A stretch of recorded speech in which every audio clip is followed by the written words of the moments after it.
And yes, are we ready? Right now on 710, we're taking off with 9 hours of live and local LA sports talk. The home of the 9-hour LA Sports Mega Block. Ladies and gentlemen, this is your captain speaking. We call it the LAX, LA Sports Mega Block. Of course, powered every day by LAX, Los Angeles International Airport, where change arrives daily. Let's get to it. Time to get in the air. We're taking off, LA. We have clearance, Clarence. Roger. What's our vector, Victor? Travis and Sliwa has clearance right now. Yeah! Come on. Looky here. Come on. It's Travis Look and at us. Sliwa. Everybody. And Emily roars. And Jorge. Buenos Buenos dias. dias. Family's All of back us. together, Yeah, guys. Right. You know, Slee, if you love something, you got to set it free. The family is back together. That's right. I have no idea what day it is. It's Wednesday. It's Wednesday. Yeah. Did you have any difficulty just during your time off? Only for like 2 weeks in a row. Like every day I said to Susan, what day is it? I don't It's know. like Is it's it Thursday. AM It or is? PM? Well, I when you didn't know. Problem is, when you're having cocktails every night, like, look, here's how I know it's the weekend. Have a martini on Friday night. Yeah. Have a martini on Saturday night. But when you have one on Tuesday at 3:30, What do you do then? how the hell am I supposed to know? How do you gauge that? There was a time where I was texting him, I'm having a beer. He'll text me one, and in the afternoon, hey, I'm having another one. And then at night, hey, a little nightcap. I was like, oh, me too. It was a good time. It's a lot. It was a lot. Emily, by the way, we mentioned it briefly yesterday. The very nice bottle of, and you were right, by the way. You said it yesterday. It's Neptuna. I went back and it's Neptuna gin. It's Hendrick's gin of the Neptuna variety. Fantastic. Thank you. Well, that's great. I'm glad. Have you experimented in different types of gin martinis, or just change of gin? Just the change. Well, I did change my technique slightly with this because the gin she gave me is very floral. Okay. Right? It's more citrus forward as opposed to more botanically oriented. So instead of olives, it did a little bit of a twist. Went a little bit less for me. It's wonderful. Did you start? I'm sold. So you like the liquor. You're excited about the new liquor. Can't wait to open the bottle of wine you gave me, by the way. Well, I was gonna say, is the time that you're drinking now a lot earlier, just based off of what we've done for the last 2 weeks? Look, I'm not saying that I'm doing a dry January because I know I won't. But I'm just saying, I'm just going to see how this rolls out. Wait, didn't we already determine? We determined earlier. I said that so far I'm dry in January. There was somebody was talking about one of the news telecasts. I said I think I'm still in because I haven't drank yet. Yes. And you said you were eliminated. I made it 8.5 hours on January 1st. I had a mimosa. Which is New Year's longer Day. than most people because they're drinking right at midnight. midnight. Yeah. Yeah, I went to bed at 10:30 on New Year's Eve. I beat you. I went to bed at 9. You win. But I'm watched giving an awful myself movie for New a Year's. dispensation for January 1st. It's January 1st, Yeah. right? It's New Year's. And by the way, it was 2 mimosas. That's not that. That basically doesn't even count. Doesn't count. So what did you watch, Al? What was the bad movie you watched? Yeah, I'm actually going to see what Leave the World Behind. Yeah, I've heard is that Julia is not Roberts? that great. Yeah, Julia Roberts, Yeah. the Obamas were the producers of it. It's on Netflix. It's Yeah. a disaster movie. Yeah. I have not seen it, but I don't think I'm going to like it. Yeah. So that's probably Hour why. in, I'm like, why are we watching this movie? That bad? And then I didn't watch the rest of the movie. That bad. Good for you. Yeah, it's That also bad. streaming, so it's kind of easy to like. Very not- easy. And Yeah. the trailer kind of pulled me in. Yeah, so the trailer is like they're on a beach and It was they see incredibly this. confusing. Yeah, they see this boat coming closer, closer, closer, closer. Then it runs up on the beach, and they have to run away. So you have to realize why this has happened. There's a concept to the movie where I'm like, okay, I don't mind where it's going. It's just not a good movie. Yeah. Like the concept of it. Is the concept We gotta we've sweep damaged the actors environment and the and all hell's actresses. breaking loose? Something like that. Yeah. I haven't seen it, and maybe I will if I have That time. Your number is the right number. Yeah. Like an hour. If I've watched a movie and I've been sitting there for an hour and I'm like, I don't like this, leave. Pull the plug. Especially if you're at home watching it on Yeah, a if you're streamer. at home. Right? If you're watching it on a streamer, it's like, what the hell am I doing? Why am I going to waste another hour of my time? I could literally do anything else. I could go stare at the sun that would be better than this. Okay, this one will fall into Jorge's world, as you guys could tell what I've been doing the last couple of days. Did you see the captains for Oh, the? dog, I finished it in one day. You finished it in one day. I started early at noon. and I finish at night. So explain it, yeah. Yeah, so Oh, it so is. good. Let's not explain it. We know what we're talking about. No, okay. Captain's got it. Captain Phillips. So we have. I'm the captain. I am the captain now. Yeah. Yeah. We have. So when FIFA was going on 2022 in Qatar, World Cup was going on in 2022, they took basically a good handful of captains for each country and just started a documentary 30 days before the World Cup started, through the preliminaries, gets it all the way to then the World Cup is starting, and it's everyone. It's Messi, it's Ronaldo. And what it's streaming service again? Netflix. Yeah. Yeah, it's on Netflix. So I think it's called Watch Captains or Watching Captains. Something Captains along, of the World. Captains of the World. Captains That's of the exactly World. what it is. Yeah. 7 episodes, I think, right? 7 episodes, 6 episodes? 6 episodes. They're 45 minutes long. Though. I'm about 3 in. Phenomenal. Dog, no, it's really, really good. It's really well put together. And you don't have to be a soccer fan to watch it. No, that was my next question. Yeah. But you become one. Like, trust me. Like, you're going to. I'll be the judge. Yeah, of I was that. going to say. I don't care what you do. You man. could bring Messi and Ronaldo in here. Trav is asking NFL questions to both of Here's them. the thing. I did not become a soccer fan necessarily, but watching the Beckham doc, but I really liked the Beckham doc. So Did you watch all of Beckham doc? I did. Here's why you like the Beckham Yeah. doc. Because it had a lot to do outside of soccer. A lot of Victoria Beckham. But just Some, in general, not as- and by his the way, personal story. What? Yeah. Hey, do you guys No, see she's his- beautiful. Don't get me wrong, but it's Oh, come I on. like something. I like Like Pam Beasley. yes, yes, yes. A little more filled out. This my is all preference. soccer. It's all soccer. Yeah. Yeah, but the first one, the first 5 minutes, it hooks you Oh, yeah. in a way that you're like, damn, I can't wait It's to watch good. the final. Yeah, it's good. Will I like it? Yeah, you will. Okay. Because they talk to Messi, and that's hard. I don't know. You're saying that you're 50-50? No. I think he'll okay, like it, but I don't think he's watching 6 episodes. So give me the captains. Well, let's see if I know Messi. Messi's one. Okay. Ronaldo's another one. Okay. Thiago Silva, Brazil. Brazil. Yeah. Good work. Yeah, Pull there. exactly. Very good pull. Who else? Who's the dude from Wales? Chris. Did Mbappe for Bale? Bale. Come on. Yeah, Mbappe's in it. Mbappe's in it, But but that's what makes Mbappe's doesn't have Right, but that's what makes it good. The fact that they were able to talk to Messi and Ronaldo, Yeah. Oh, and yeah, all these yeah. big names, Yeah. that's what makes a documentary. Because Yeah. without those guys, it's just like any other And documentary. you know Gareth Bale, he played for Yep. LAFC in the year that they won the Captain of the Welsh team, Emily. Yes, he is. and the new LAFC keeper, who used to be the goalkeeper for France, Mm-hmm. he's the LAFC goalkeeper. All right. Ooh. It's pretty good. Yeah, it's pretty good. I like if let's put it this way. If there was a It's like a soccer version of quarterback, per se. Texans Yeah. Jaguars game was on from 2018. nah. You I can't- could no, see heck no. you, and that's what you're going up against. I could see you leaning towards the That's NFL not, Network. that's not a good game. So That's why I but, picked it. but yeah, That's why I picked it. That's it's, but it's not the worst game either. It's kind of in Because the it's middle. That's a Deshaun horrible Watson thing. and who else? The Titans? I can't remember. Yeah, Tannehill? maybe Tannehill. Yeah, So, Al, this, I don't know. Maybe. It's could like be- quarterback. Trust Okay. me. so how much media did you watch? That's a lot of media for you to watch over the time. Gotta be It's not honest, I basketball. shot all my bullets right there. Okay. That's all. That's all I Okay. watched. Yeah. Did you go to Japan or China or Brazil or No. somewhere You far still away haven't and seen not tell Godzilla us? -1? Dude, Still haven't you'd seen love Godzilla it. minus one. Okay, I've seen it Emily, twice. hold on a second. You didn't really think he was going No, to I have You had intentions to hope see it. because Japan. The he other just one, been wait, there. what was the other one? Iron Claw or something like that? Oh, was she's going to so start good. crying again. Okay, but that Oh was my gosh. those are 2 that I've written down. I just have taken no action, and I had 2 weeks to do it, and I didn't do it. I kind of thought there was a I don't know 5% possibility that you were going to come in here today and say, I went to Godzilla Sweden. minus one. I went Oh. to Sweden over the break, like somewhere really far away that I Yeah. wouldn't kind of put together with you. You didn't. You were local the whole time, California. Just a quick trip to Thailand. that's Just what, a quick you one did to a quick Thailand. trip to Japan. It's not that far off the It's not grid. that far I off. went to Qatar. There you I go. was inspired. That's the spot. Yeah. That's the spot. All right, is it just me, but getting back to work? Man, how easy is it? How reckless is it to just spend money when you're not working? Oh, my gosh. Yeah. Look. You don't know what to do. No. And you get into vacation mode where it's just like, I'll do it. What the hell? I'm only on vacation. I don't go on vacation. Right? Yeah, buy that. Get that. Get this. Let's go there. Let's do this. Yeah, who says no? There's no reason to stop spending money. Yeah, and switching credit cards doesn't mean that, like, it's You're back to it's zero. still a total. You're still going to get the same total. Hey, you're back to zero. What's the downside? No long trips. Just like Okay. El Cajon. Good trip.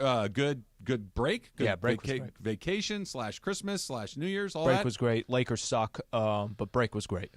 They don't suck. No, they don't suck. But they're not very good. Yeah, it's a little interesting. They're somewhere in that mediocre range. 500 is the very definition of mediocre, I guess. And Yeah. Technically they're above 500. They won the in-season tournament championship game, so they're technically 18 and 17. And AD's 41. Technically, they're 17 and 17. And AD's 41 doesn't count for his stats because of that game. We'll get to that. There's a lot going on with that because they're playing really well, and they still can't get it together. Did you hear at all the best of when they played our best of show? Very, very little of it. I wasn't on it. No. Yeah, I know it was all from when we first got started. When we first got started. It was the first day. Yeah. I heard most of it. Yeah. Manuel and Gardino. AWOL. What happened to Manuel? He's a plumber. I don't know. He's out there No, you know what DeMarco's theory all was? the time. I know. And then calls in the morning. For 2 years now, he hasn't called. DeMarco's theory is that he's doing a stretch somewhere. That he's on the inside, that he's doing a bid. That's his thing. Because when someone just disappears, he's gone. They're either dead or incarcerated. So hopefully neither of those things have struck Manuel. So I'm listening to some of it. By the way, great work, everybody. They put it together. But I'm listening to some of it. I'm like, hey, man, brother. Manuel. I'm like, what happened to Manuel? No, that's Primo. Yeah, I didn't know what happened to Manuel. Yeah, maybe it was with Primo. Showed up 6 months ago? He did. No, it was actually a couple of weeks ago. It was for the Rams post-game. Oh, that's right. In. Yeah, that's and right. He was just going off, and you're like, is this that Primo? And I guess so. I wasn't on your Let show. him go. Prior to yesterday, the last time I was on was during the Rams post-game show on Thursday night when they beat the Saints. And that's the same night they signed Yamamoto. So I had a lot of Oh, did he sign? Have you not heard? I did not know. They got him. They got him. Ohtani showed, by the way, it was somebody sitting next to somebody in the press box. I forget who it was. They show Ohtani on the big screen. They're like, guys, he's been here for 5 years. It's like, yeah, but he's in the major leagues It was now. me. I said Was it you? this. Oh yeah. But it's like he's in the major leagues now. He's on a real team. I genuinely that people pay attention to. I genuinely don't know this. Was he showing up at any public events with the Angels? I'm not saying he didn't. What I'm saying is I don't remember. I'm with you. him I've being never anywhere. seen him. I don't at a remember, event, yeah. but I'm assuming if wasn't at a Ducks game or something like that, right? He has been to a Ducks game because I've seen that on Instagram, but I don't think it's been recently. I don't think it's been in the last. But you're couple right. Years. It felt like he just came from Japan. Yeah. And this was like we got Welcome to LA. Yeah, welcome to the United States. Right. Yeah. Right. That was a little different. Other thing too about that is when I first saw him they shot him in the booth, and it was during the game, and so you see him, he opens up his jacket, he's got the number 17 Rams jersey on. I was like, oh, he's a big Puka Nacua fan. I was like, just kidding, that's his number for the Dodgers. But Puka Nacua thought it was real because he was like, wow, that's so cool. Puka suing him. Hat tip to Puka, right? Yeah, we did. But if he showed up, let's just say Ohtani showed up at a Rams game, and they give him a 17 Ohtani jersey, but he's still a member of the Angels, it's polite applause. I know he's not getting booed like Paul George, but he's also not getting the Magic Johnson treatment like he got when all of a sudden he's wearing Dodger blue. I don't know. That's Ohtani. I think he would have gotten the same reaction either way. I don't think so. Really? I really don't. I'm virtually positive about that. Okay. Because think about this.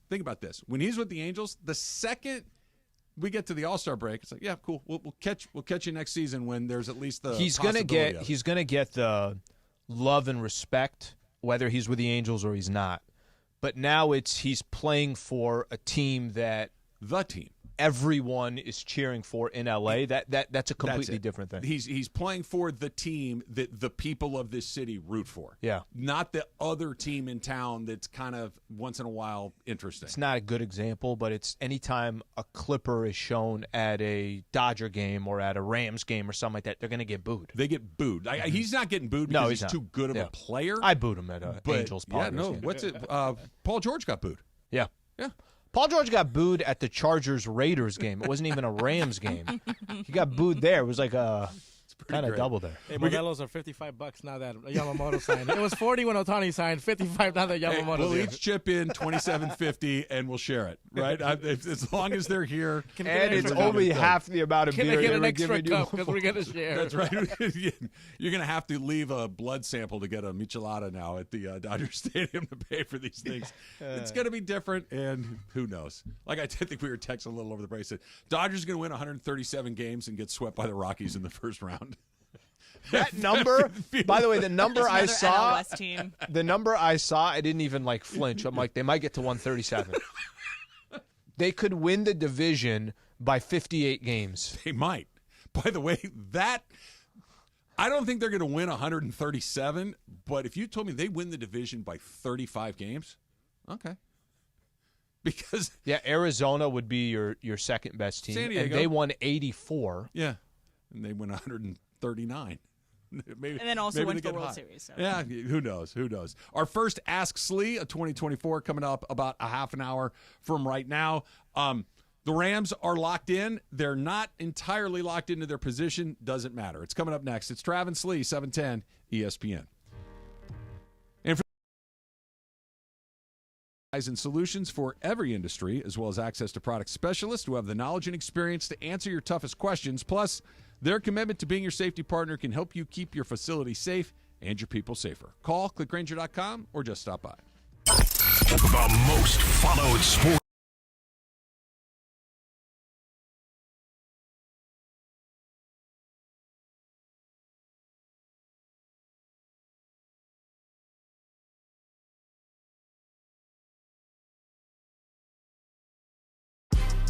Big news, Laker fans. John Ireland here. You can now stream every Lakers game on the ESPN LA app.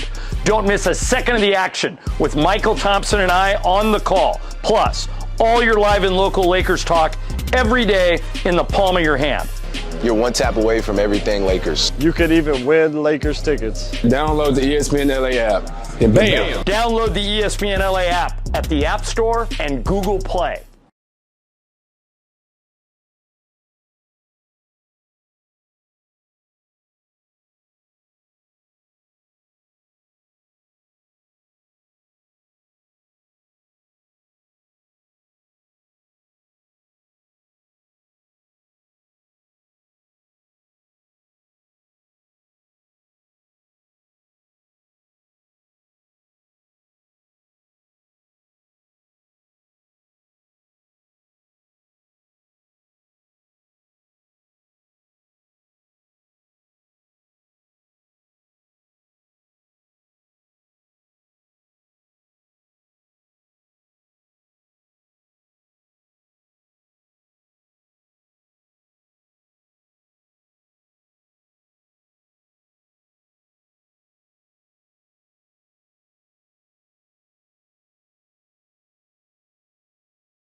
Nice Good to be back. here. Good to be Nice here with have everybody. everybody back. Right?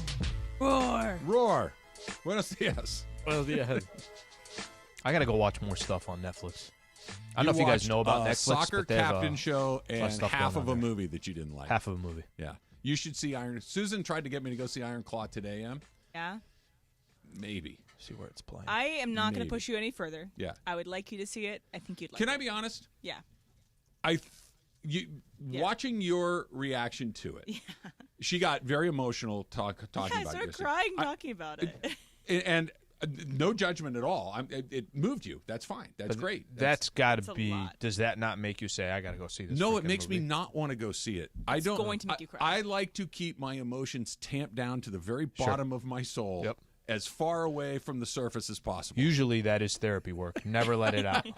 Hold on to it until it explodes in the worst possible way. That's every Middle Eastern family. I talked about this a little bit yesterday, too. It's if you are a wrestling fan, don't let the guys not looking exactly like the Von Erichs stop you from watching this movie. The wrestling is good. It's so good. But yes, it's going to make you cry, especially if it's the dad, father, son relationship. It's going to be a lot. I only know the overarching topic. I know it's a wrestling movie, and I know it's about the Von Erichs, and I know that they've had an incredible amount of tragedy in their life. That's the extent of what I know about it. I also have, if you added up every minute of wrestling I've watched in my life, you're under 5 minutes. Okay, That's also me too. Yeah, I just have never, even as a kid, not my thing. Jorge, I watched a lot of wrestling growing up. Yeah, Did you? Yeah. Stone Cold, Undertaker, Kane. All of them. Never my thing. Yeah. So do you Jake know the about Snake. Want to go Jake the Snake? Actually, you want Razor Ramon? Just let me know. Jake the Snake Prudhomme, Shawn the Michaels. drag racer. Right? What were you saying, Em? So, Al, then do you know the Von Erichs? Do you know their story? No. Okay. Because I did not know their story. So I was actually listening to a podcast about this morning regarding the kind of story behind the Von Erichs, but it was a big time of regional wrestling. So if you're in California, in that time, you only watch Southern California wrestlers. If you're in Texas, you only watch Texas wrestlers. So this is a Texas wrestling specific thing. But there is Ric Flair in this movie, and the actor does not look like him, but just it's fine. I hope Michael Thompson's not listening right now because he will be mad at me and I will get a text shortly. I couldn't pick Ric Flair out of a lineup. Yeah, you can. I really don't think I could. You can. Woo! I know that he does the woo. This guy with this walk. Look at can we get a single out of this? can. please? I'm I telling know you, he you does can. the. Got the Rolex. I'm telling you, you can. You do it again. Talk for a second. What's his quote? What's his quote that he does? No, not even that. He does the. Oh yeah, He's got a great quote. I do Yeah, know you know. who I that got is. the lizards. Ric Flair is like as easy. Now, But here's the thing. I know that guy, but if you said to me, "Who is that guy?" I'd say that's a wrestler. Well, who is it? I wouldn't have said that's Ric Flair. Like I did. I couldn't put the two things together. But not to get off, but so you don't want to see it because you don't want to have the emotions brought up, or at least not in public. Well, he's got it. it. Yeah, because It's gotta not even push in the public. emotions down. I don't know. I don't do well with that stuff. Well, You I should see hope it you see it drunk. eventually, and whatever way is best for you to see it. Yeah. I think you'd like it. I don't. gotta Susan make wants that me to go see it. We'll see. Probably not. Almost. Does Susan assuredly cry not. in movies? Not very often. Okay. Not very often. Report back if she does here, because I Okay. think it's very, especially the last scene. It look at parents, I think, a lot. Okay. It's no Top Gun Maverick. Neither one of us cried in that. It is probably no cried. Top Gun Maverick. I probably cried not the first time, the second look, time watching I'm it. happy that they ended up together. That Mav and Penny Benjamin came and found each other after all these years. It hits me in the feels. Yeah, I feel like that your house should have a Top Gun Maverick channel, and then you can just kind of go to it at any point in time. Or it's like one TV that's Yes. always just replaying it. So if you leave the living room, I needed my own. it's in the hallway. You know how they do a director's cut? I need a Travis cut of Top Gun Maverick. It's just the dogfighting scenes, the finale, and the scenes in the bar. That's all I need. That's all I need. When they're doing the beach all that football, stuff. I ain't worried about it right now. yeah, I every time I hear that song, though, I'm like, is it on? Like, is somebody playing it right now? All right, so the Rams currently in the 6th spot. Yeah. The Lions in the 3 spot. Could I ask both of you just a quick question on the game on Sunday? I kept thinking about you during the game because you were like, you're worried about the Giants game. You had mentioned that weeks ago as well. We both had. Both of you had this level of concern. This is the place where they lose against the Giants because you have to win all 3 of these games. You get right to the finish line, and then it's right there for you, and something weird happens. And Lucy takes the football away. And it's the NFL. You could lose any week, yes. any given time. You're on the road. Tyrod Taylor Bingo. is named the starter, and you're like, that's when it sugar. really went to the next Okay, level. so you guys are watching the game and watching it unfold, and the Rams are just there were 3 or 4 times during the game I'm like, they don't want to win the game. They are giving up this game. Okay, so what was your you're not wrong. My emotion, and it's the first time Emily and I we watched it in the conference room, that we were both yelling at the TV simultaneously. That we were both, what the is going, that whole thing. Yeah. It was one of those things that the whole game, you're like, all right, the Rams, they're up by 3. They're up by 4 points. Wait, okay, this game. Wait, that guy just returned a punt for. It always felt like the game was over. Only it was always much closer than it needed to be. Yeah, they played poorly. Stafford had a bad day. Mm-hmm. We don't even have to talk about the kicking game. We don't have to talk about the punt coverage team. The getting beat deep by Killawith.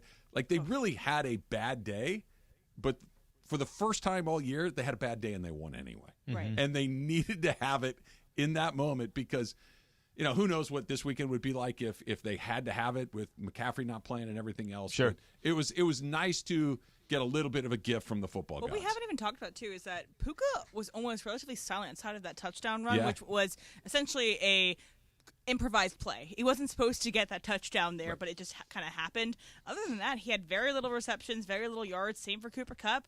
Demarcus Robinson was really the only receiver that was showing up in that game, and obviously Kyron Williams as well. He hit a couple of big plays. Yeah, exactly. I just kept saying all game, like, they're not going to lose this game, right? They're not going to lose this game, right?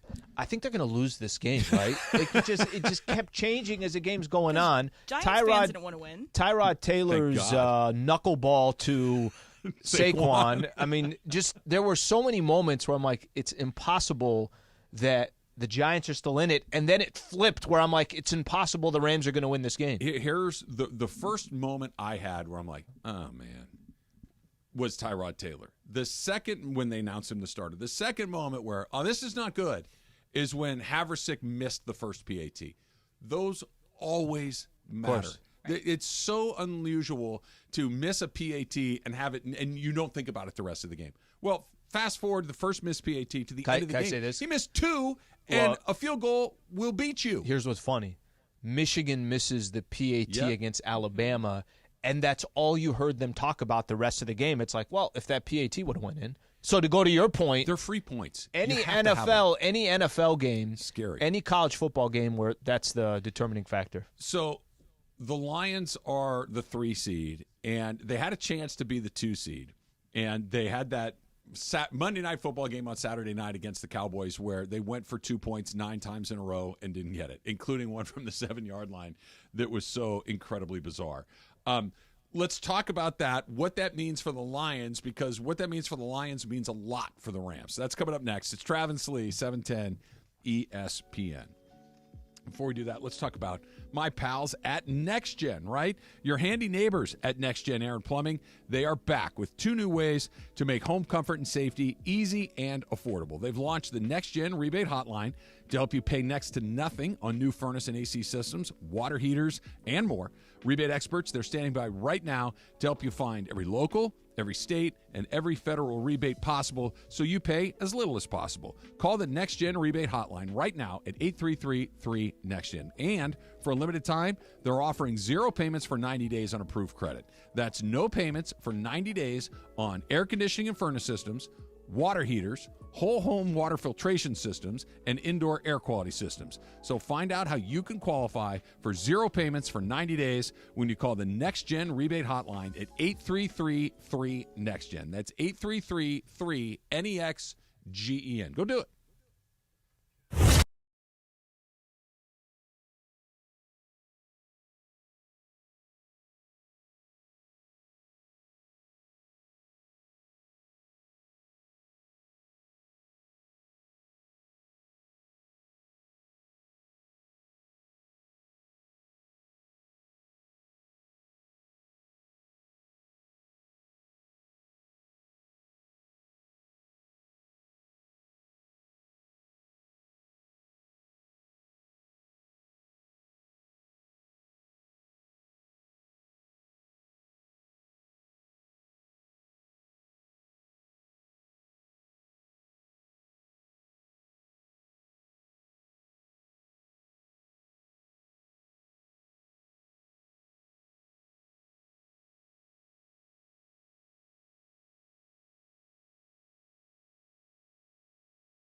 I know what you're doing. You're trying to create anxiety before I even need to get it to a 10 out of 10. Slee and I were talking about the Rams kickers during the break, and it's just it's creating. Do I need to create tension. anxiety for you, or does watching them kick create anxiety? Well, that's for you? worse. But like, this is one of those things. Like, remember that time we went to that place and you almost crashed your car getting there? We're going back this weekend. Like, it's like, yeah, I remember. Why did you have to bring that up? At least let me get back on the road. And you're driving. Exactly. All right. So the Rams and the Lions would be the 3-6 matchup if, in fact, if the Rams win, they're the 6. There is a scenario where they could lose and stay the 6, but if they lose, there's also a scenario where they go fall to down 7. to the 7, Yep. and you'd have to play Philly or Dallas, depending on who wins the NFC East. Let's stick with this first one here for a second. It's by far the best game on the board. It's by far the most interesting game on the board, that if the NFL scriptwriters are doing what they're supposed to do, this is exactly what everybody wants, because prime time. We don't even Stafford back, Goff versus McVay, Dan Campbell being a lunatic head coach, like and all the of game these could things go together. either way. Exactly. There's that piece of it as well. And it's going to come down to one of two things: Jared Goff freaking the blank out, because that's what Jared Goff does, or Dan Campbell doing something nuts. And I want to play this for you. This is from 97.1 The Ticket in Detroit. Dan Campbell was on one of their shows, and this was the exchange they had with a couple of the hosts. So if it was like 10 or 15, like a holding penalty, you still would have gone for it? No, if we're getting outside the 10, no. Okay, that's why I'm asking. Outside the 10 every week, good on good. We do it every week, O versus D. Yeah, when you got the penalty and move it to Go ahead and say it. Say it, both of you. What? Say it. Say what you want to say. I think from the 7, it's a low percentage play. I think your chances of winning are lower than if you kick the extra point. I would like you would say it to anybody else. I'm on the radio. Say it like you want to say it. Yeah. I thought it was a reckless decision. Thank you. But you don't regret it? No. Okay, that's fair. I can't wait. I cannot wait for that game, because Dan Campbell's awesome, because he's all heart, right? He's one of these guys that I go for it. Yeah, but what if No, you're not listening to me. Yep. I go for it. Mm-hmm. Yeah, but what? I go, and he's lived up to it. That decision to go for it for the 7-yard line was a terrible decision. Mm-hmm. There's no defending it. It was a terrible, and it cost them that game, and it potentially, and very likely cost them the number 2 seed overall, which means you could get a far more dangerous opponent in that first round. He's not going to change. He didn't wake up the next morning going, damn, hey, I really shouldn't have done that. Double, triple down. Triple down for sure. And if it comes down to a game where a decision or two, and the people that are making the decisions are that guy or Sean McVay, I like the Rams' chances very, very much. So let me play out a couple scenarios that could happen for the playoffs. No. If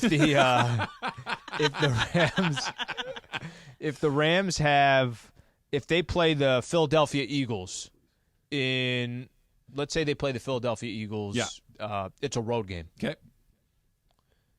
What do you think of that game?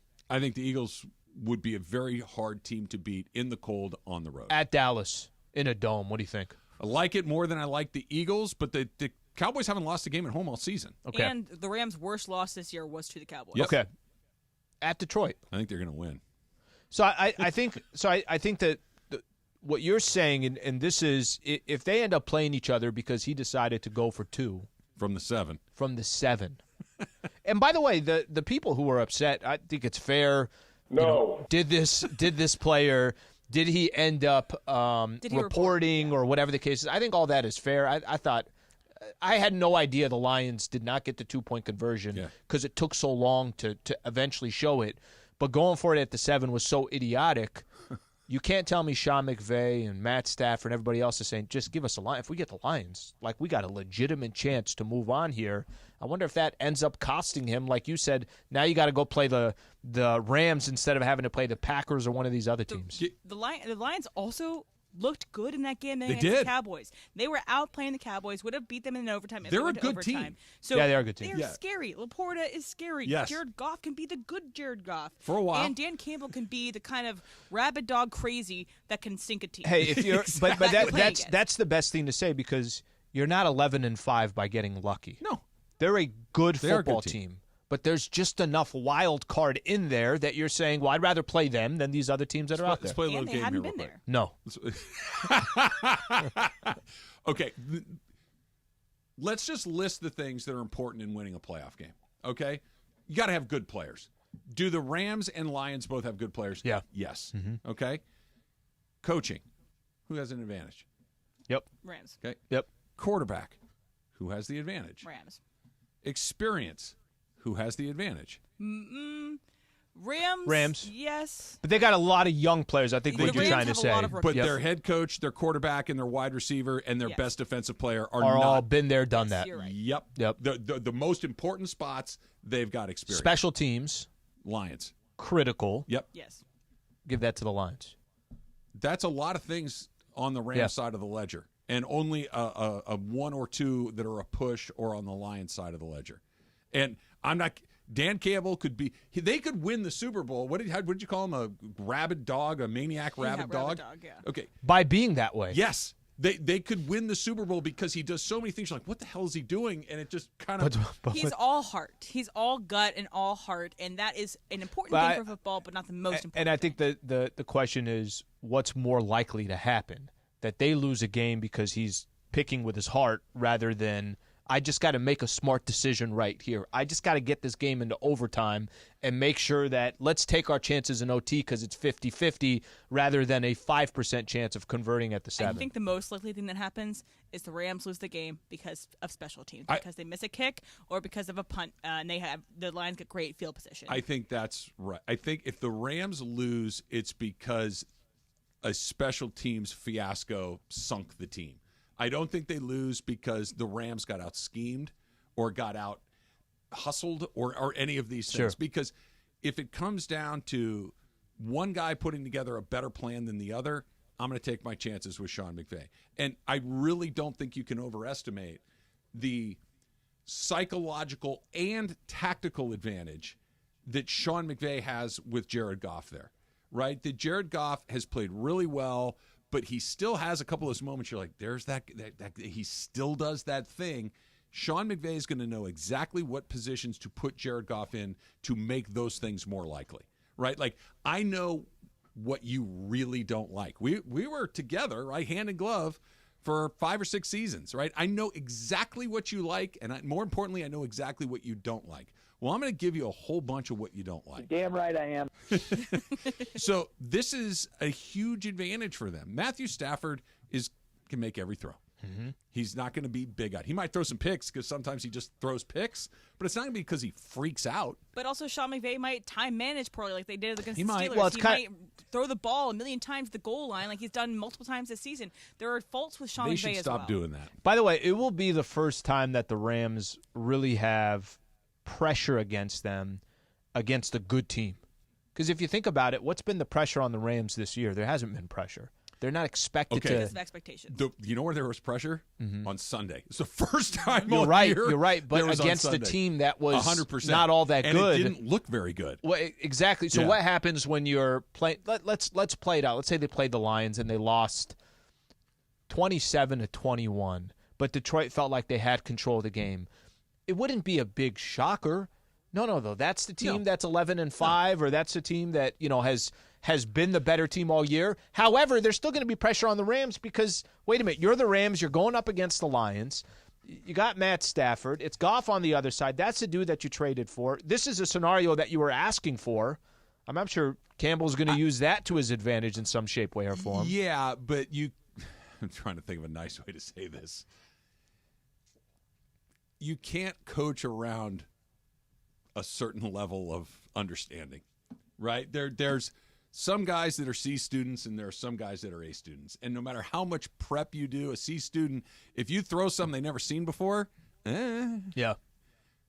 Jared Goff is a quarterbacking C student. Do you think he's really still a C student? Do you think he's not a B student? I think he's above average as a quarterback. What makes you change your opinion on him? What has to happen? They beat the Rams. Let's say they play the Rams. They beat the Rams. Is your opinion now changed? A little bit. And he has a Sure. he's 300 yards, couple touchdowns, no interceptions. It has to be to where the mistake is really surprising as opposed to there it is. Yeah. Like, right? Like if Patrick Mahomes threw a "what the hell are you doing" interception, we'd all be stunned, right? It's happened this year. But not in the biggest possible moments. He's really, really steady. If Josh Allen did it, we'd be like, there it is again, right? Yeah. If Jared Goff does it, there it is again. So I think you just kind of have to get to that point where the bad result becomes, wow, I hadn't done that in a long time. He does it just enough to where, there it is. So all that being said, is this game this Sunday really important for the Rams to win to make sure that they are the 6th seed? Because if they lose, again, there's the opportunity that they could go down to 7. Is it I'm not saying it's the must win. It's not that. No. Is it a game that they should really try to win? I think I know the answer to that, and I think I'm going to tell you what it is at 11 o'clock. I think there is one overwhelming priority come Sunday afternoon. That by the time all of the games are done being played, there's one thing that the Rams need to have accomplished. We'll do that coming up at 11 o'clock. But coming up next, it is our very first Ask Slee of 2024. That's coming up. It's Travis Slee, 710 ESPN. You can also play Prize Picks this weekend. You know why you should play Prize Picks, Slee? You know why. It's fun. It's easy. You put the app on your phone, you go to prizepicks.com/710, and you look at the players. And then you pick between 2 and 6 of the players, and then you decide whether or not you like more or less than their statistical projection. I like to go over with Matthew Stafford. Seems to pay out an awful lot. I like to go under on some of the Rams' opponents as well. It's as easy as that with Prize Picks. All right, with the Prize Picks sports app, you could be making your picks right up to the fourth quarter. Just join the 7 million Prize Picks fans today. Something else to keep in mind. I got a couple NBA games going. T-Raj is always picking some of those NFL games. Anthony Davis, more than or less than 29 points? I'll go less than. Miami plays good defense. Bam Adebayo, one of the better defenders in the NBA. Adebayo on the other side, more than or less than 22.5 points. I'll go more than because Jimmy Butler is not playing. It's fun. Takes about 60 seconds to submit your entry. Go to prizepicks.com/710. Use that code 710 for a first deposit match of up to $100. And one more thing, must be present in certain states. Visit prizepicks.com for restrictions. The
about this. Always good to do an Ask Slee, but the first Ask Slee in a couple of weeks. I feel like it's been a year since we've done an Ask Slee. That's good job. It's pretty good. All right, Aaron Palmer's going first. In the Trav and Slee All-Star community, you should join the Trav and Slee All-Star community. He writes, was that exchange between Campbell and the Detroit radio station more or less awkward than the McVay soup question from Trav? Oh, I think that was I have no idea what that means. I think that was kind of easy. What we just heard from Dan Campbell was less awkward because it's kind of him challenging. We all know the conversation. We know the topic. We know the play that they're talking about. Yeah. There's a full understanding there. McVay had no idea what you were talking about. Let's That's listen to what it again. made Let's make awkward. sure that it's as Yeah. bad as we all remember. Coach McVay joining us here on the Travis and Slee Okay, show. I don't want to Sean, listen obviously, anymore. there are game time decisions that need to be made, so maybe this is something that you have to do in the moment. But is it a red Manhattan clam chowder sort of day, or is it a creamy New England clam chowder sort of day? I have no idea what that means. I'm asking you about your soup commercials.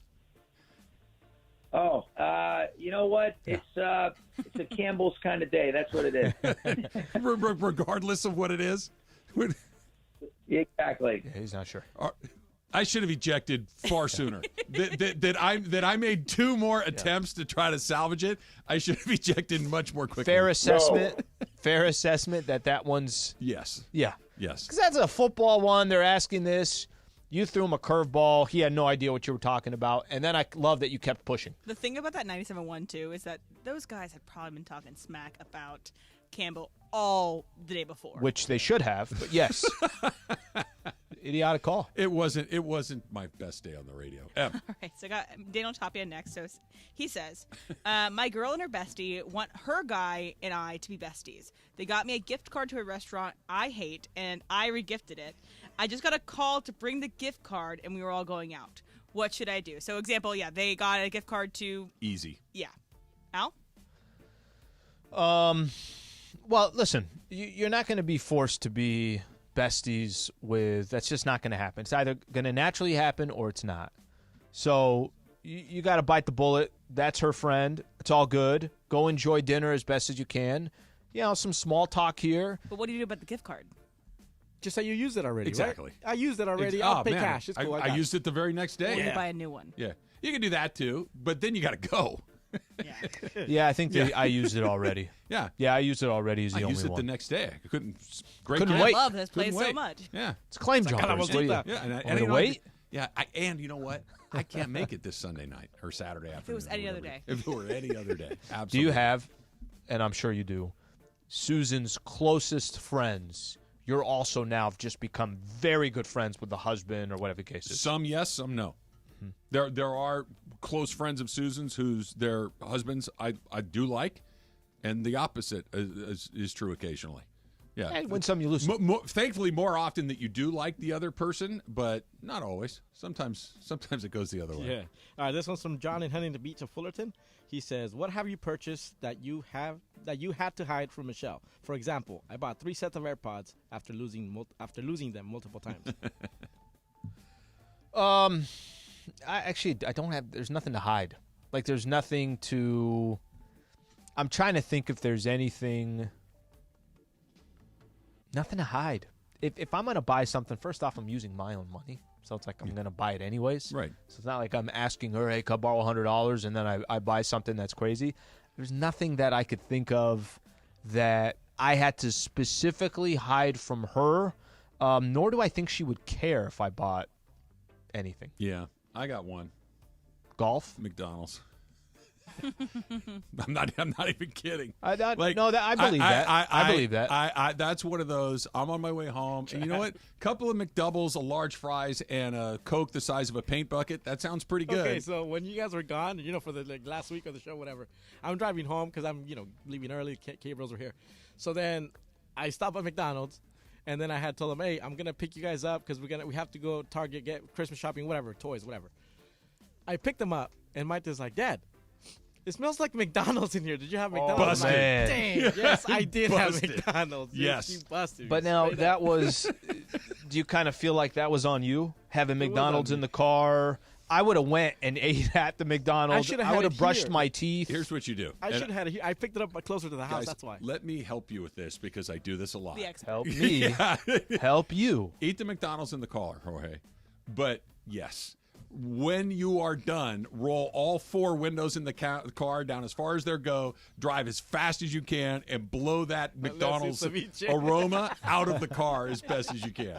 This is a lot of work, guys. It is, but look, it's had a one of those cheeseburger things. in the glove compartment. She cares Like for about later. my health. She knows that occasionally I will make a bad food choice as far as my overall health goes. Yeah. She knows I love McDonald's, and she will always give me this, like, I really? I think for Michelle, it's less that she cares about my health. It's more, why did you eat that food and not invite me?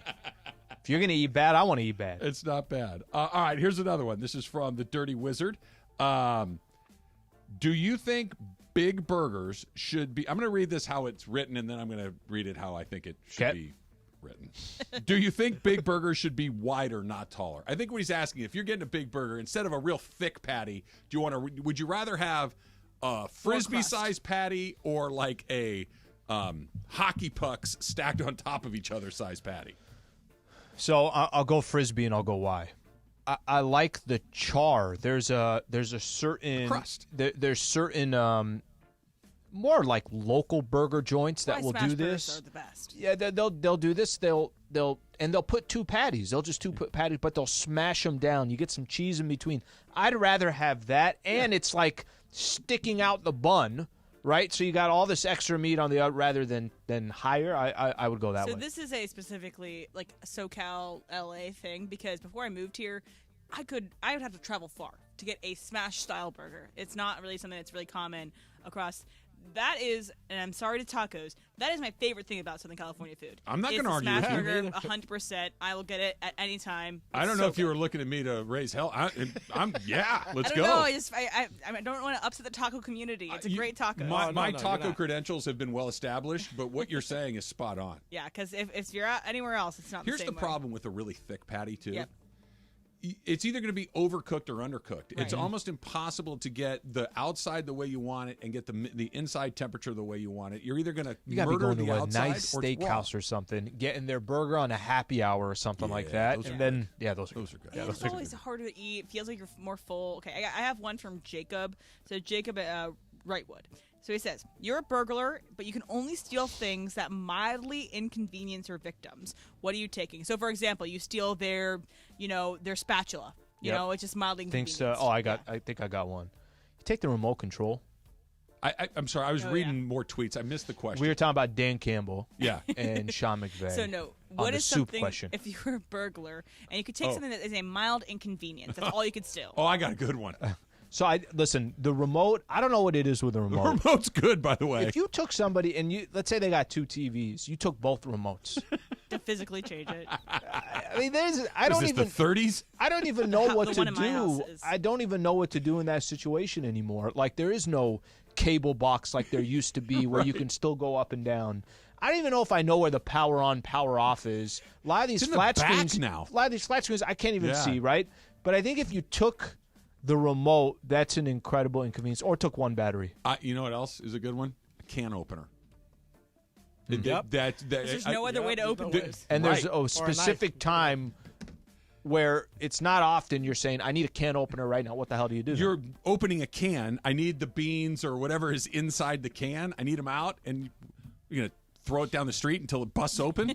There's no other way. You Similar jam to a that, knife into it. Wine opener. I know you can open wine with other ways or beer open other ways, but I think a wine. No, taking your wine is opener, you need a because wine then opener. it's like okay, it only comes at an inconvenient time. You might already been drinking, and so you don't want to drive and go something else. And to get the flamethrower on it or like a boot. DoorDash, 1 corkscrew. Yes. The corkscrew's I may or may not $3 have and the done that delivery before. fee's $14.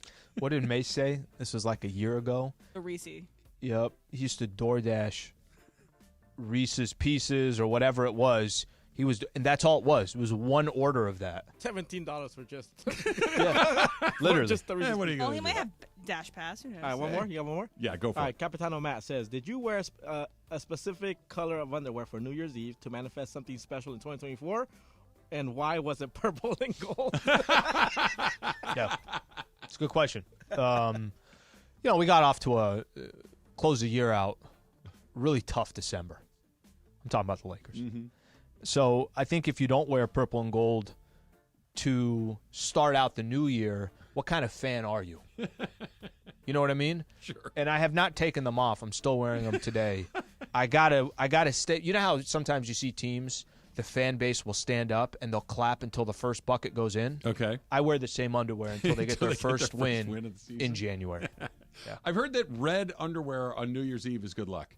Yeah. Have you heard that? I wear red underwear. Yeah? Yeah. I've got, I don't have anything exotic. Yeah. I got white, black, and gray. Yeah. Exotic is just, I got red, I got green, black, purple. gray, and blue, like a dark blue. Those are my, like the dark blue, I'm like, oh, it's special. Something special going on tonight. It's all silky. Yeah. I can just see Michelle going, oh, he's got the blue pair on. Oh, Great. man. This is going to... He's ironing with the blue underwear on. You know how you go to any retail store, whatever, you go to a Macy's or something like that, and they sell the underwear just individually. And like you said, they could be silk. I'm like, yeah, no, we'll get the 3-pack over here. 5-pack, man. We got Hey, 5-pack. Fruit Yeah, let's Loop, go whatever 5-pack. it is, man. Just saying, Costco's got them by the 3-pack all the way at the bottom. It's the purple dot. You need the purple dot. Got to dig. You got to dig. All right.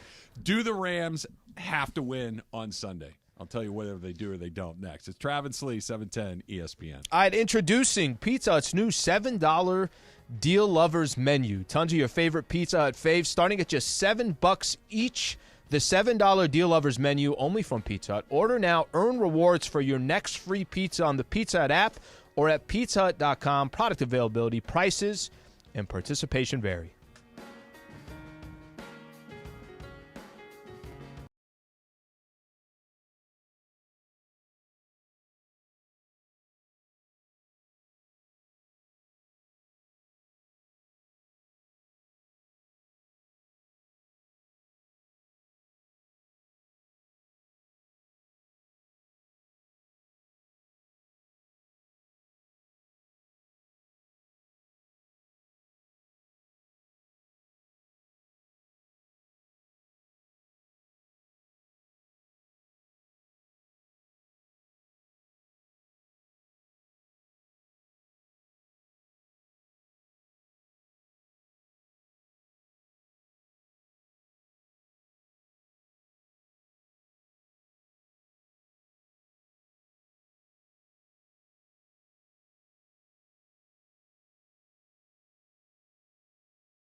nice to have on this date, I'm going to try to kick off a new habit.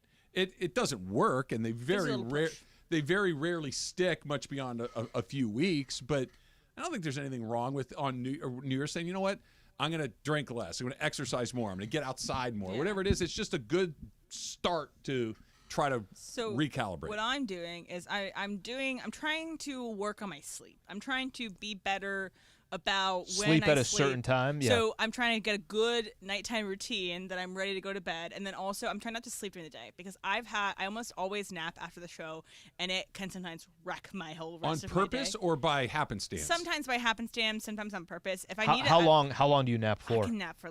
I can nap if I wanted to for like 3 hours, Ooh, but I try to keep it to trouble like going to sleep at night? 30 minutes. No, I can still sleep at night even if I have a 3-hour nap. You have like a gift. Yeah, it's superpower. I'm That's young. amazing. So my mom always likes to tell this story. So when I was taken home from the hospital after I was born, it was the air conditioner had broken in our house. It's the middle of the summer. It's June 6th or June 9th, whatever. I came home, and my parents were like, "Oh my gosh, how is she going to sleep?" I slept for 10 hours as a literally she set newborn. the standard. This is what right I'm there. about. This is who I am. But I'm trying to be better about my sleep schedule and having good sleep, having good pillows and everything. That's what I'm working on. Routine. Yeah. Number one thing for sleep. Yeah, and I'm getting old. Emily, don't listen. As I get older.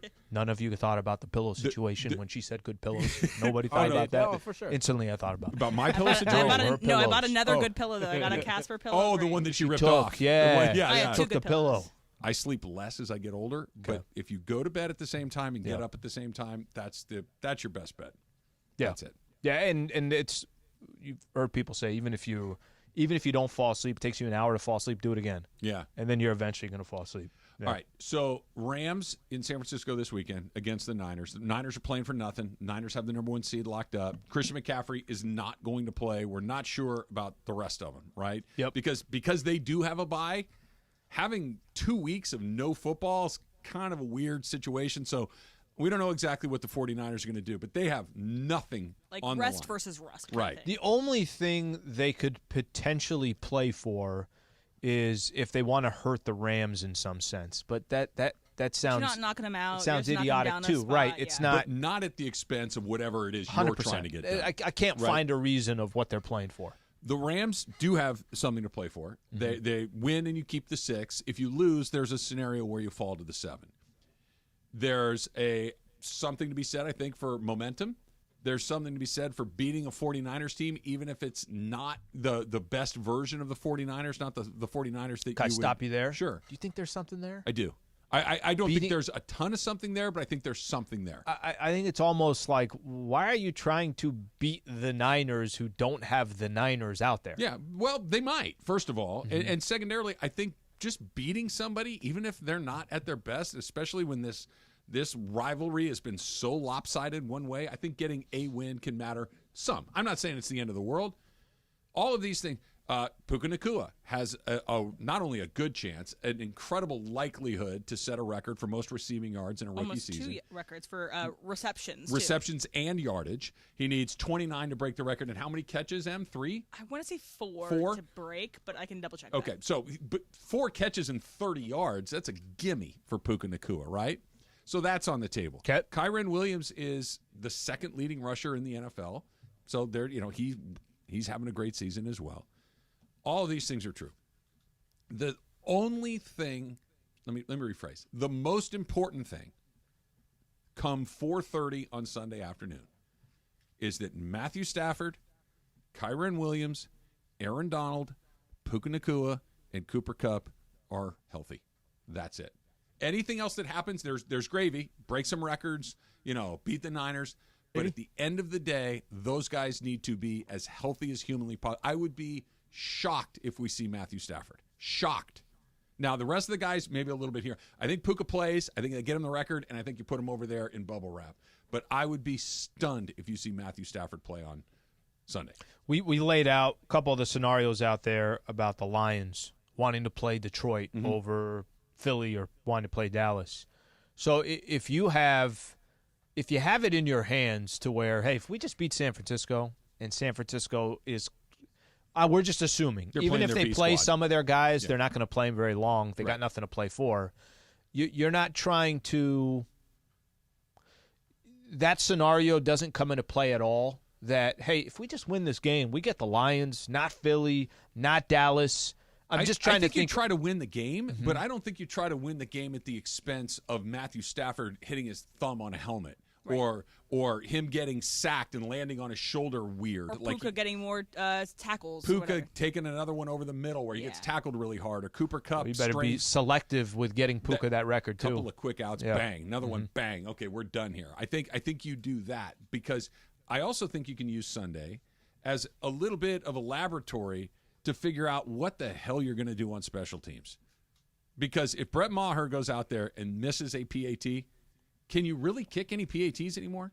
He missed 5 in a row at the end of last season. Yep. He was so bad earlier this season that you fired him. Yep. But the next guy was so bad you had to fire him and bring back the other guy. Yeah, to bring him back. If he misses a couple of short field goals, a PAT, or some combination of those things, don't you kind of know, like, listen, man, this is what we got. We're going to go for it. We're going to play everything 4 downs or punt, but we cannot put ourselves in a situation where we have to I feel like in the playoffs, you have to try one. Like, I feel like you have to try one. What if he tries That's a couple on Sunday? The Cowboys thought last year in the playoffs. What if right, we but they didn't. But they didn't do it and once. He misses them? How many did he miss in a row? 5. That's different, right? Like, I'm saying that I think you have to in the postseason, and we know how critical a field goal is. We know how critical an extra point is. I think you got to give that dude one shot in the postseason. What if he misses 2 this weekend? And you know, like he can't make them. Like, if I know you can't make them, I'm not going to keep giving you one more chance. If he misses 2 this weekend, if he misses but an extra 1. freaking point. The thing, too, about why you don't want to play in Philadelphia for the opening game in the postseason is because Philadelphia is a notoriously difficult place to kick. Yeah. Because the wind is crazy there. And so that's another reason why you want to play indoors or in a place with less wind. Trav, that helps him. Philly? No. Oh, takes the decision off the table? No, it helps him as in blows maybe it the back wind. in? Yeah, get it in there. It's one thing if you're just barely – like, they're shanks. Yeah. That Haversick was it'd the ball. It'd be so unfortunate, too, even though we know it happens in sports all the time, especially in football, to have this type of year kind of come out of nowhere. Yeah. To break all of the expectations, the experts' picks, all that, and then you get to a playoff game, and that's how the Rams go out. I think you just kind of answered this. You weren't here yesterday, so I kind of explained this or kind of hypothesized.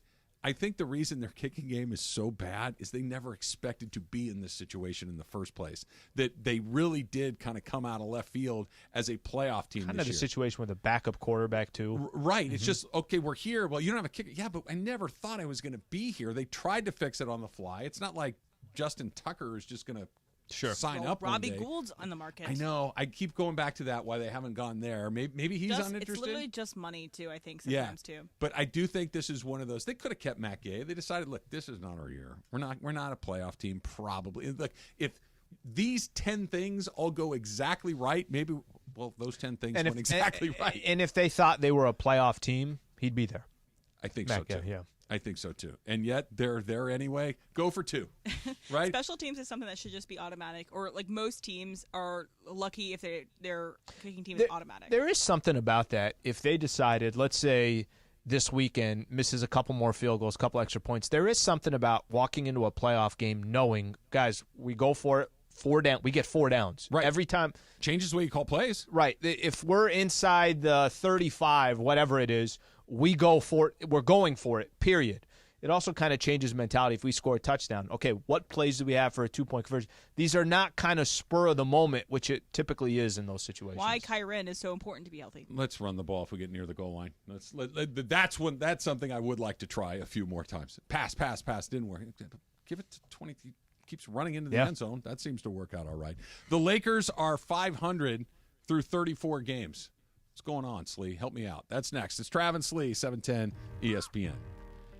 Check off that New Year's bucket list item with tickets from Vivid Seats. Your home for every tackle, every slap shot, and every slam dunk. Vivid Seats celebrates fandom with unbeatable rewards like free tickets, surprise seat upgrades, and annual birthday deals. With Vivid Seats rewards, you can earn with every purchase. From tip-off to the final buzzer, Vivid Seats has a great selection and great prices on all of the 2024 games that matter to you. Just visit vividseats.com or download the app today. Vivid Seats, the official ticketing partner of ESPN.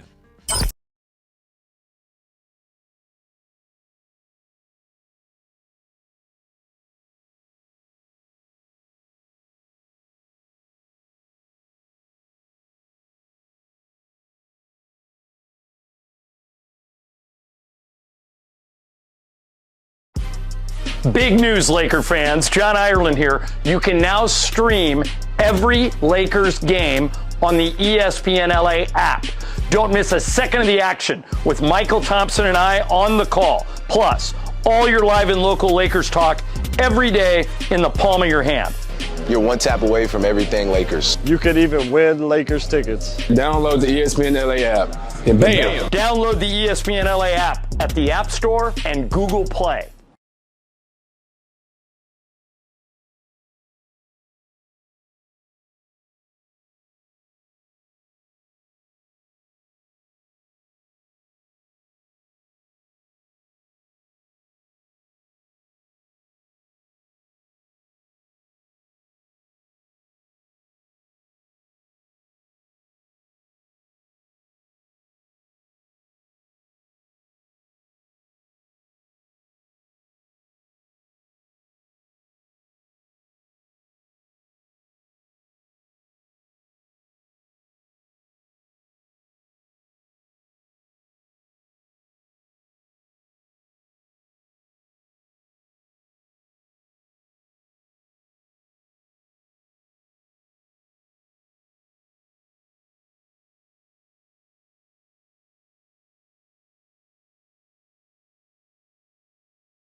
Sliwa Pauly D. 2024 is what we're doing. Jorge and I are hitting the hottest nightclubs in Vegas every weekend. We have a rave segment every show. We're doing day clubs. Darties? I didn't know. Day clubs with a D, capital D, yeah. Yeah. I think my mind wouldn't even know what to do. I do like a good darty. Darties are fun. They are fun. I've heard the term dage as well, but I prefer darty. Yeah, they're both good. I prefer darty as well. Look, let's be honest. Day drunk is fun. And then you just have a full night's sleep. Yeah. Yeah, and especially if day drunk is fun. It's super fun. It's super fun. Look at Parker back there. Parker probably is in Vegas this upcoming weekend. That's a real thing. Wait, a young man. So exactly sucks at softball. Those are the two things you know about. I know he's an Angel fan too. Yeah, he is. Yeah. Okay, so how about you said day drinking? Yeah.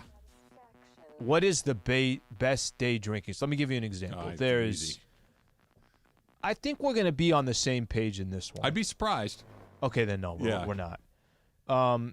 Saturday day game. Oh, okay. Middle of like June, July baseball game. It's good too. It's a good one. That's a great day to just. It's noon on a Saturday. Yeah, I might as well. Or first pitch is at 1, something like that. It's a good day to do it. This is a good caller topic. 877-710 ESPN 877-710-3776 at Alan Sliwa, at Travis Rogers, at Emily Hebel, at JabCamLA. You can send us our tweets as well.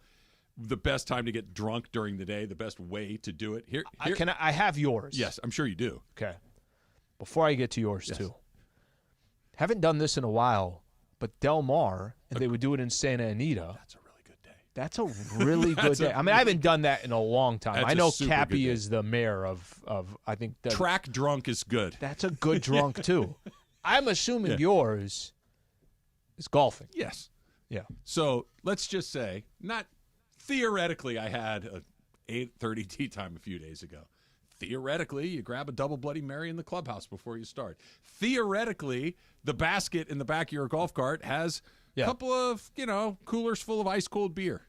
Theoretically, at the turn, you get a couple of transfusions. Yeah. Theoretically, when you're done, you go into the clubhouse and you get a little lunch and you have a couple more. Theoretically, you go home and you fall asleep on the couch. Tell me that's not the best day of your life. Make it a bed instead of the couch, and you're in. Listen to me. I would hang with you for 30 minutes. Well, I would be done. You don't do it in a half an hour. This is a 7-hour window. Yeah, but before you even got out there, you went. It's a double. It's fine. Driving 100 miles an hour. That's a double. You finish it by the middle of the second hole. Okay. Theoretically. Because the way he set it up, I'm like, by the time this guy even puts his first golf ball on the tee, he's 6 deep. No, you're and a breakfast burrito. By the time that's a good idea too. By the time you hit that first shot, you've had a few sips of your Bloody Mary. Mm-hmm. By the time the Bloody Mary's done, you're on to the third hole. Crack open a cold beer, or a bottle gets opened around that time. Maybe depends on who you're golfing with. Is Morales in the foursome? Because then the bottle has already been opened. Exactly. That's happened. Bottles for sure. open with Chris. Bottles open. That happens for sure. And then you just work some beers until you get to the turn. You get a little something else. I don't know. Last time I day drank. Oh, tailgating. Tailgating would be a great way. It's a great I way. think to do it. mine is beach. So go to the Great beach way with to friends. You start at like 11. You go to like 4 or 5. But you got the sun. You got your toes in the sand. Chilling. It's great. Yeah. You know, It's it's good fun. life. Look at us talking about that in January. It's cold. And We're talking about how long you can go without It's not that drinking. cold. Here we go. You're a little sunburned. You're a little tired. You've had a few drinks. You walk into that clubhouse, and you get that cheeseburger, some onion rings. Yeah. And you're like, and then she says, "Can we get you guys something to drink?" Yeah, I think you can. yeah, that's good. Or it's like you're on vacation and you go back and get that shower post beach. That's the best shower. Then go back down to the hotel lobby bar. Yep. Let's go. I'm the only dinner, one with. drinks more. I'm the That's only right. one with blended margaritas. Yeah. Well, we make you sit over there. It's fine. At the beach, you can You're have there. it. By the way, she said, Emily's like, I told her, look at us talking about this. It's cold out, this, that. And she's the only one that ever says it's not cold out. And every time she says it, I'm like, yeah, it's probably not that cold out. Damn, do we have it? We are so soft out I here. swam outside last night. No, you did not. You know what I thought No, you you were did going not. to say? I Yeah. thought you were going to say I swam in the ocean. No, I'm I like, don't oh swim my in the ocean. gosh. I don't Even trust the that, ocean. you swam last night? Yeah, at a pool. That's yeah. illegal Yeah. in California. Not allowed. Yeah, no, it's Pools fine. at sundown. They close. It is. It's not like heated, like it's on fire, but it is tepid. What is it in the 70s, something like that? 80s? Yeah, it's what the like average. You have to have it at a certain temperature for public pools. Yeah. Yeah. I'd be good at 90, 85. What, you Also went swimming in the spa? I want a jacuzzi. Yeah, you go do laps in the I want a jacuzzi. kiddie pool. I want to feel the jets. Ugh, gross. Why are the Lakers 500? That's a good question. 17 and 17. Okay, we're playing this exercise for you. The best way that I can put it, and I don't know if I have an answer for it, the best way that I can put it is all we talked about in the offseason, Lakers going to have, watch out for their depth. Yeah. Watch out. You're going to have 5-6 guys that can score in double figures any given night. You're going to have players that, look how much, they got so many different guys that can come out any given night and contribute. Trev, other than LeBron and Anthony Davis, which I know is kind of a concern in itself, but LeBron and AD have been really good all year long. Better than that, right? Listen, Anthony Davis. Better than pretty good. They've been very good. If Anthony Davis wasn't on, if the Lakers weren't 17 and 17, there should be no worry of somebody talking about AD as one of the MVP candidates this year. He's been great. He's unbelievable on defense. He's been a monster on offense. He's been consistent. He's been available. He's playing in games. I mean, the whole thing. The problem is, I don't know what everybody else is going to do every single night. Right.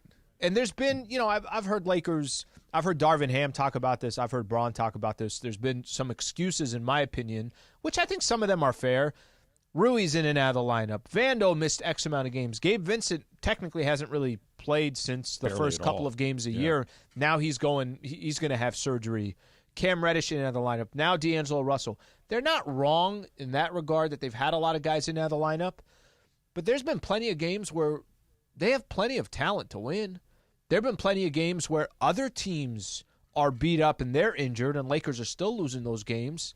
So 17-17, they can't start a game with a 10-point lead or an 8-point lead if their life depended on it. It's you know what? That's on Darvin Ham. I agree. That's on all of them. By the way, LeBron and Anthony Davis too. It is on all of them, Slee. But for whatever reason, they're not ready to go at the tip. That's on the coach. Like at you need to wake them up. You need to do something to have them really look. We can't spot the other team 8 or 10 or 12 points every night. I'm not trying to, because I think there's a lot of blame on Darvin for that, and I'm not trying to ignore that. You got Bron and Anthony Davis on. Sure. Bron, you can't. Bron, how you come out, they're going to come out. AD, how you come out, they're going to come out. If you guys come out, hey, it's fine. We got 4 quarters. We got 48 minutes. They're going to follow the leaders. Yeah. I think there's a little bit of that. But so I guess the best way that I can describe it, you got a team that is wildly inconsistent with their role players. Yeah. Wildly. Austin Reeves is the only one that's going to most likely give you what you're looking for, but even him at times. So wildly inconsistent, and that was supposed to be your strength as your depth. And like I said, I think there's a little bit of these starts that are so bad. All right, so if that's the case, I want to rewind a little bit. If LeBron James plays every game, which he basically has, and plays very well, which he basically has. Yep. If Anthony Davis plays every night, which he has, and plays really well, which he has, and you're 500, is that not the worst case scenario? I mean, I guess the worst case scenario would be under 500, but your two best guys, one of whom is in, was it his 20 or 21st season? 21st. 21st season. Yep. He's playing every night, playing out of his mind, but that's one of those, okay. I mean, the other guy is notoriously injury prone. They're both playing really well and playing as often as any reasonable person could hope for, and you're barely at 500? Is that not the worst case scenario? And I get it. This is why D'Angelo Russell is a role player, because some nights good, some nights not good. This is the definition of a role player. You don't quite know what you're going to get, but this, because if I would have said at the beginning of the season, hey, listen, the Lakers have played 34 games, and they're just knocking around 500, how many games did LeBron miss? Yeah, we have an answer. How many games did AD miss? That's the a answer natural is reaction. None, more or less, and we're still here. Like, if they were 500 without those guys, you're like, we're going to be all right. It makes sense. This makes far less sense. Okay. AD's played 32 of 34 games. You could not ask for Bron's played 31 of 34 games. Reeves has played all 34 games. Yeah. Those are your three best players have been there every night. All right, little breaking news right here. Mike Garofalo from the NFL Network, and this was the easiest thing to see coming down the tracks. The Rams are going to start Carson Wentz at quarterback on Sunday against the 49ers, according to his sources. Sean McVay gives Matthew Stafford a breather before the postseason, while Wentz gets his first start in just over a calendar year. So I'm glad. And by the way, getting Wentz meaningful reps, who knows? You know, the backup quarterback's always one play away. He hasn't played a real football snap in quite some time. Good point. Yeah. Let's get him some reps just in case. And, oh, by the way, if no matter what, Matthew Stafford's healthy for a wild card weekend in the playoffs. I mean, you read it that way. I read that they're benching Stafford. That's how I saw it. yeah, we decided to make a change. It's for, that they can cut him in the March. Yeah, right, whatever. right. Yeah, the Russell will. Now, he's not going to get any MVP and probably shouldn't. But you know what I think he has done this year, Matthew Stafford? I think he's made that Hall of Fame candidacy that was kind of on the fence, slightly tipping towards he's going to go in. Because he just took a team that had zero expectations, got him into the playoffs, and they might do some work there. That was kind of the last piece of the puzzle. He's got the crazy numbers. He's got a Super Bowl championship, but now he's got that, hey, dude, is he taking that team to the playoffs? It's a pretty good accomplishment. Factor Cap coming up next. It's Travis Slee, 710 ESPN. Plumbing, they're back with 2 new ways to make your home comfort and safety easy and affordable. They've launched the Next Gen Rebate Hotline that helps you pay next to nothing on new furnace and AC systems, water heaters, and more. Rebate experts, they're standing by right now, to help you find every local, state, and federal rebate possible so you pay as little as possible. Here's the number for the Next Gen Rebate Hotline, 833-1333. 833-3-NEXTGEN. You know it by now. 833-3-NEXGEN. Plus, for a limited time, they're offering 0 payments for 90 days on approved credit. That's no payments for 90 days on AC and furnace systems, water heaters, whole home filtration systems, and indoor air quality systems. Ask how you can qualify for 0 payments for 90 days when you call the NextGen rebate hotline at 833-3-NEXTGEN. That's 833-3-NEXGEN.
Has like a little bit of red, yeah. A little bit, yeah.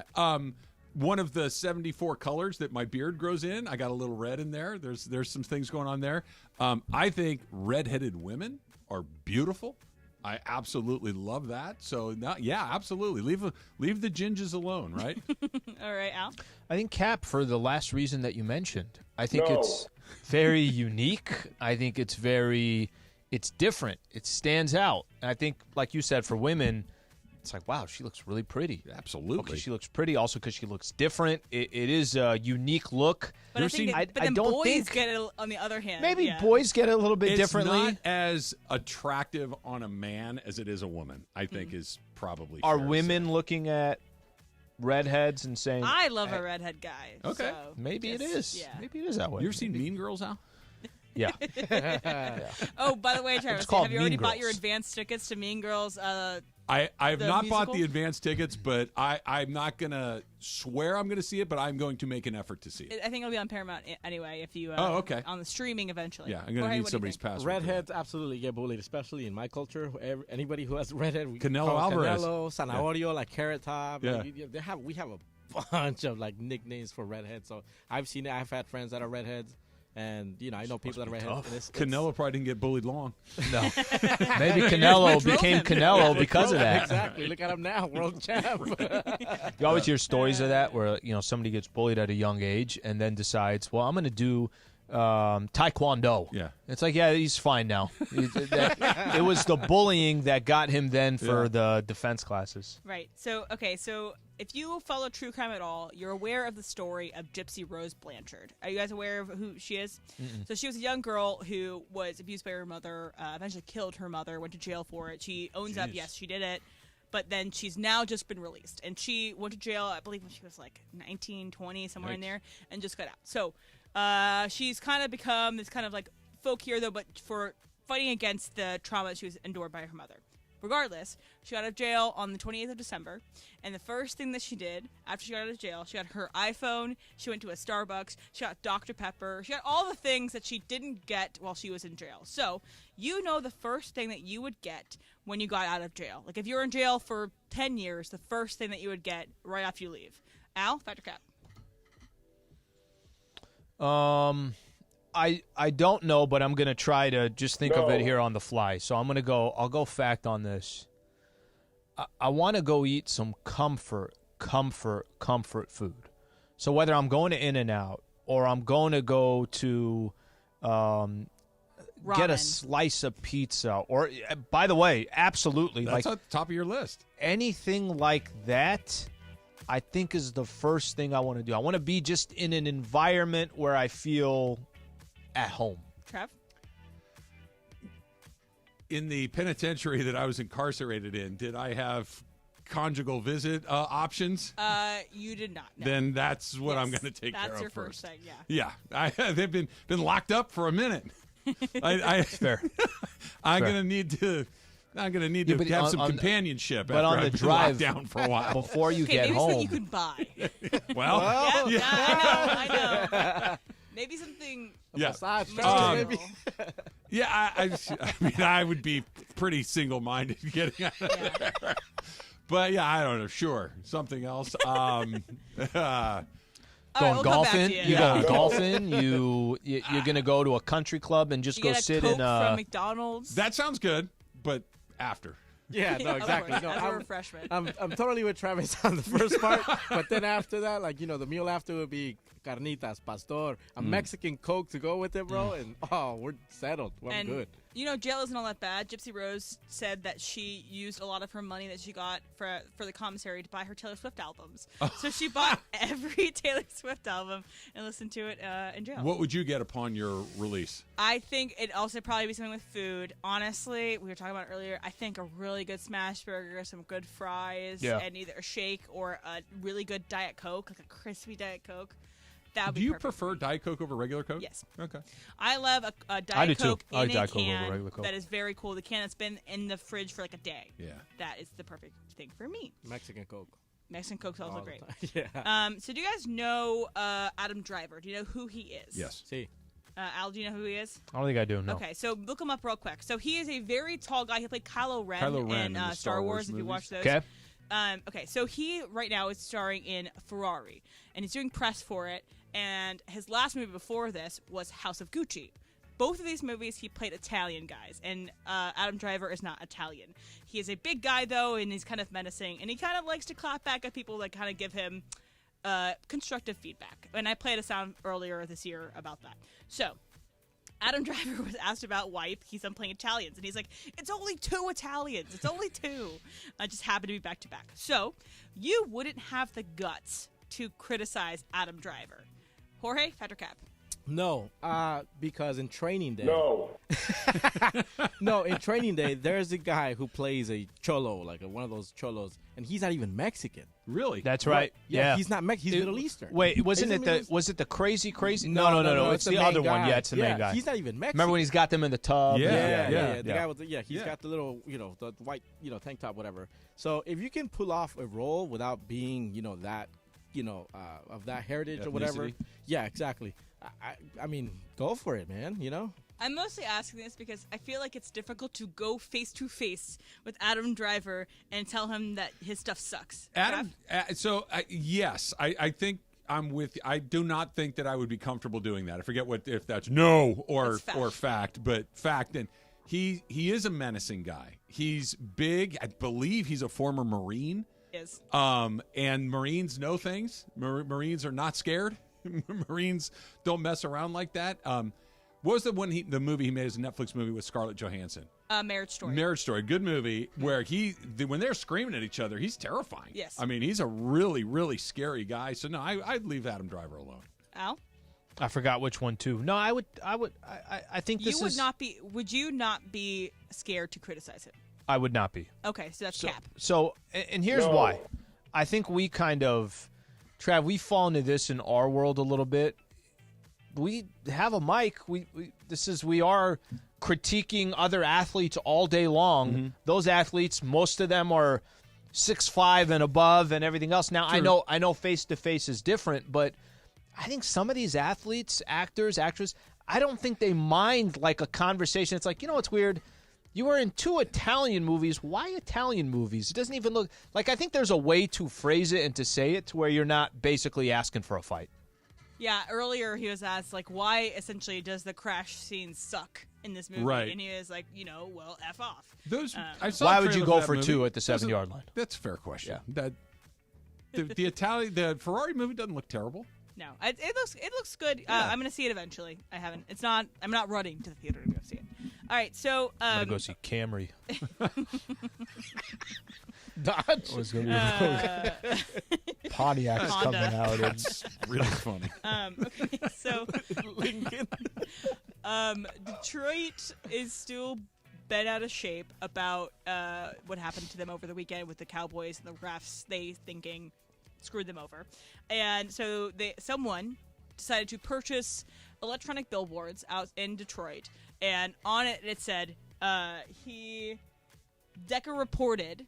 And then also on the next slide on the electronic thing, it said 12. It crossed out 11 and 5 and wrote 12 and 4. Okay. So eventually, they're trolling the NFL, trolling refs, even though the refs were defended on all this stuff. So you respect a good billboard troll. We've seen them all over LA because we have tons of billboards here. So you respect a good billboard troll. Trav, fact or cap? Yeah, I think it's fact.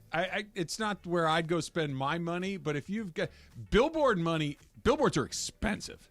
Right? They're really super expensive. I would not spend tens of, if not hundreds of thousands of dollars to crack wise about NFL referees. But if you want to do it, knock yourself out. It's not for me, but I respect it. If you do it right, it's pretty good. Speaking of this, when I lived in Philadelphia for a hot second, for 6 months, I would live there during the double doink. And when I was driving into Philly one time, all the signs said, like, thank you, whatever that Cody Parkey, right. and it says double doink. Double doink, yeah. Al, what about you? Fact for me, too. There was, I can't remember off the top of my head, but when the Chargers just moved to L.A., there was a guy that created a GoFundMe to put these, not just billboards, they'd have the plane that would come across the stadium. Yeah, what they did with the UCLA thing this past winter. That's a great troll. Right? And you're asking the public, hey, I'll initiate all this. Here's a GoFundMe account. Help me. Of course, there's going to be passionate fans like, what do you want, 10, 15 bucks? Yeah, I'll put 10, 15 bucks in. And if you could just find a way to embarrass the owner that's moving to this, that, I think there are certain times where it makes a lot of sense, so I like it. Jorge? Yeah, I like seeing those. I wouldn't spend my money on that either. But hey, if you're doing it for your cause and you want your team to do certain things and you're that passionate about it, it's your money. Do whatever you want. I'm gonna see it and gonna get a good kick out of it. And hey, make it good. Make it good, right? Creative, yeah. It can't be whiny. That was whiny. I didn't need the whiny. Whiny is never appealing, but pissed off can be appealing. Mad, like ominously mad to the point of distraction. Be clever with it. Be creative with it. Make it fun. We should be 12 and 4 instead of 11 and 5. That's lame. But if you say you want to know who sucks, Roger Goodell, that's who sucks. I just looked it up, the Spanos one. It said, worst owner in sports, Dean Spanos, pay your rent. They're doing what they can. That's pretty good. Yeah, doing what they can. That's pretty good. All right, so Lakers are 17 and 17. Do they tinker with that starting lineup again? And there's a rumor out there that I don't know if it's true or not, but I think it speaks to something larger. That's coming up next. It's Trav and Slee, 710 ESPN. Is your vehicle due for service? If it is, head in your neighborhood Valvoline Instant Oil Change, home of the 15-minute drive-through oil change. You got 15 minutes. You can knock it out real quick just like that. Because for over 30 years, Valvoline has provided quick and convenient automotive maintenance services for busy people just like you and me. You can squeeze it in before lunch, after lunch, during lunch, right? You've been to other places where you're there. It's like, I've been here an hour and a half. How's that actually going to work out? Never at Valvoline. At Valvoline, you stay in your car nice and relaxed while the expert technicians make sure that your ride is at its best. You are in, you are out, you're down the road. Oil changes, tire rotations, transmission care, and more. Just pull up, drive in, and drive out in about 15 minutes. There are over 80 locations ready to help you get your ride ready for the road in no time at all. So visit SoCalOilChange.com for locations and game-winning coupons off of your next Valvoline Instant Oil Change.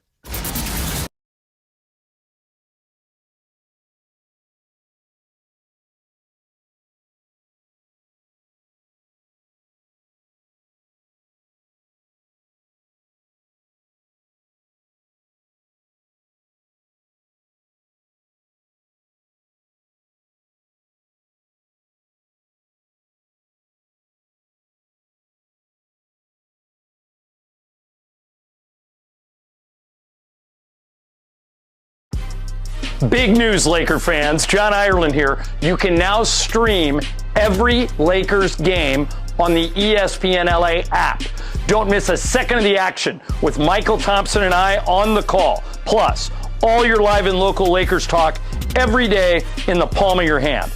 You're one tap away from everything Lakers. You could even win Lakers tickets. Download the ESPN LA app and bam! Download the ESPN LA app.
Monday, January 15th, as they broadcast live at the Ralphs from 1 to 4, thanks to our friends at BBGO. Meet Lakers legends Derek Fisher and Sasha Vujacic. You can win fabulous prizes and your shot at courtside seats thanks to BBGO. Ralphs, located at 1413 Hawthorne Boulevard in Redondo Beach. That is Monday at 1 o'clock with Mason and Ireland right here on 7. And then you can get day drunk in Redondo Beach. That's it. There are worse places. It Go would be from a great there. place to go. We've had some people weighing in on the best places to go and day drink and everything, and said the beach in San Felipe, someone said, was a great place. Great choice. A lot of other golfing people agreeing with you. This is any place outside in the sun where you can enjoy it is a great place. If you're on vacation, is that just a given for you that you're going to start drinking during the day? It's not for me. Yep, it is for me. It's more likely than not. It's not every. So let's just use, I don't know, the last 2 weeks as an example. Yeah, more days than not. But there were a couple of days like, you know what, I need to just pump the brakes, take it easy. Or there are days we got to drive, obviously, so that doesn't work. But there were some other days like, I got nothing to do. You know what we did? A buddy of mine, my buddy Brian Beckner, and my buddy Darbo. Shouts out. Shouts out to you. We went up to Joe Joe's in Long Beach one day.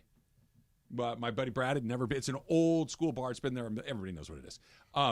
We just went up there. My buddy Brad had never been there. He's like, we should go. I'm like, done. How about we go tomorrow?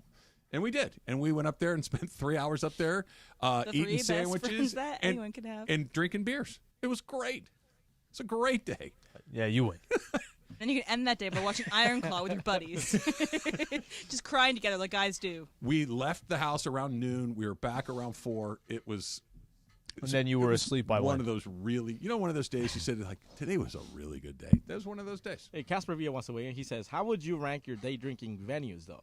Tailgating, beach house party, Vegas, etc. Like, how would you rank them? Like, golf course is number one for me. I don't love having a bunch of beers at a ball game. A few for sure. Yeah, 2. Beach is a good day. Expensive at the ball game. Very. Beach is a good day. Beach is probably the best. Beach is good. You're just sitting there. Beach is good. Oh, you know what come else is out. good? Yeah. You know what else is a good one? Hotel lobby bar. Oh yeah. That can also get expensive too. It can, but that's one of those. You're just kind of. It's nice. There's probably some music playing. There's good people watching. Probably TV over the bar. One of my favorites was when I was in Monterey. I went to this hotel, a fancy hotel, because we were not eating at the hotel, but we were waiting for our reservation to be ready. And so there's a piano guy playing. We had glasses of wine, looking out over the ocean, my friend and I. And we were she was reading her book, just sipping her wine, and I was just enjoying the music. It was perfect. Great. Yeah, it's perfect. Perfect. Like that. I guarantee you, when you got home, that was a great day. Yeah, that works. I love looking at that photo because it's a great photo. I bet it was. It's a good day. Here's one. This is Christopher Holmes. I played golf as a kid, but I quit when I turned 18. I played recently for the first time in 20-plus years as an adult where is my beer is just as important as where did my ball go. Drinking while golfing is far superior to any day drinking. Hey, what's up, Holmes? It's Well, right I feel like there. golfing in general there's two different ways to do it. So when I play golf with my dad, and I do Yeah. frequently, my dad doesn't drink. My dad drinks, but he doesn't drink when he plays golf. He just doesn't like to do that. I do. So, but when I play with my dad, I might have a beer or maybe 2, but that's about it. And it's just a different type completely of golf. different. You're playing golf. Okay, how do you play with a beer or 2 versus 5 or 6? I'm probably better with 5 or 6. I would imagine you are. And I'm probably just as good with 11 or 12 as I am with 5 or 6. You're more confident. You care less. Yeah, I don't care to begin with. Yeah. But you're good. My body feels a lot better. My back doesn't hurt. My knees don't hurt. Now later on. Not later on. Feel Not a little later bit on. differently. Yeah, Are you back, by the way? Your knees doing so far so good. Holding up? So far so good. Had an interesting conversation with the orthopedist. It basically was, that's I have a torn meniscus. Okay. It won't heal on its own, except for it might. PT really won't help you. Just deal with it until you can't deal with it, and then come in and we'll cut it off. Okay, not so my leg, okay. my meniscus. Yeah, hopefully not that. The meniscus. So you went through a stage where it was bothering you a lot. I could barely walk. And now okay. It's fine? It's not fine, but it's tolerable. Okay. The human body. Yeah. It went from I can't walk to it's a mild nuisance. Yeah. All right. But I'm hopefully. back. I like your example of ripping the paper, Yeah. and you kind of showed me what I it looks basically like. went to medical school over the break. I walked away as I was like a student watching the teacher. I'm like, pay attention. That is the fun thing. So my little sister right now is in medical she school. actually is in So medical she's school. in her 3rd year of medical school. And it's great now to have a family member that I can be like, why is my pinky going all numb all of a sudden? And then she's like, well, it's actually this reason. I'm like, well, that's great. Amazing. So it's I'm going to probably annoy her for the rest of my life with that. Asking for a friend. When is she able to write prescriptions? Hey, that's a good question. You might have to make a trip to Orlando. Okay. But I think... Well, worth that trip. Can't we do like a telemed situation theoretically? FaceTime? Yeah, right. Maybe. Hey, how long did that guy play baseball for? And then he came back to play? Christopher Holmes? Oh, 20 good years? golf you're talking about? Oh, golf. He said he hadn't played in 20-plus years. Okay, I'm going to try soccer this year. Ooh. I'm going to come back. I want to play again, man. You're still pretty fit. You'll be all right. Oh, no, I can still run for sure. I can still run. It's a documentary on Netflix. That's what's getting you. That, and then I'm trying to get my kid to do something else too. Like I want to get her. Like if she sees me play, I think she'll like get into it. So it's one of those things where like I want to do it, and also I want to get fit. I was talking to Greg. I was like, dude, I don't want to. I did push-ups yesterday, today. Are you sore? extremely on my chest and my arms. Well, if you haven't done push-ups in a Bro. while and you just crank them out, Yeah. you're like, yeah. Either 25 in the morning, 25 at night. But So do you- it for 2 weeks. Yeah, Don't you'd be sore. good. Yeah, If you're going to play soccer again, do Yeah. you like join a league, like yeah, a men's but league? But it's going to be a 35 and over league. It's Okay. not going to be. I'm not going. But it's play organized. 21. It's organized. Okay. Yeah. It's gonna be like my kickball thing, you know. It's gonna be a fun little thing. You get a little exercise. Do It's you great. sit around and have a few after? Nah. No. No. Look, see, Alan made a good point. I feel sore, and as an athlete, once you feel that soreness, you just want to continue, and until you don't feel it no more, and then it becomes a routine. I like the sore feeling. Are Trav and I, like, where are we going to play in this? Where do you want us? Trav's the goalie. You can stand there and you put your arms out. But the here's thing the is, problem. yeah, here's the problem. Then you got to, the ball basically has to hit your hand. Worse. And I don't even know if you want him out here because now you're exposing everything else. You're probably The going to ball stay is in. frequently on the ground. I have to bend over and pick it up. Yeah. It's a lot of work. It is a lot of work, and especially with your knee. Oh, Yeah, my no. man. I'll cheer you on. Pass. Go, Jorge. Yeah. So if somebody has a league, hey, hit me up. Jorge's Hit in. me up. All right. I'm in. So 35 and older, are there 50-year-olds or is it like 35 No, I to think 40? they cap it like at 40 Okay. or 42, something like that. But like there's leagues up by my house. There's a couple leagues You that I'm should looking join, into. pick up basketball, Slee. Yeah. I'm playing forever. Man, since COVID. Like, I shoot around every once in a while. There was never a point in my life that I was not playing basketball till COVID. So here's a late Ask Slee quasi-basketball one, and you can answer this on the other side, but I'm Okay. going to hit you. You and I are both 11 years old. We play one-on-one. Yeah. Who wins? That's Okay. coming up next. Yeah. It's Trav and Slee, 710 ESPN. At the Los Angeles.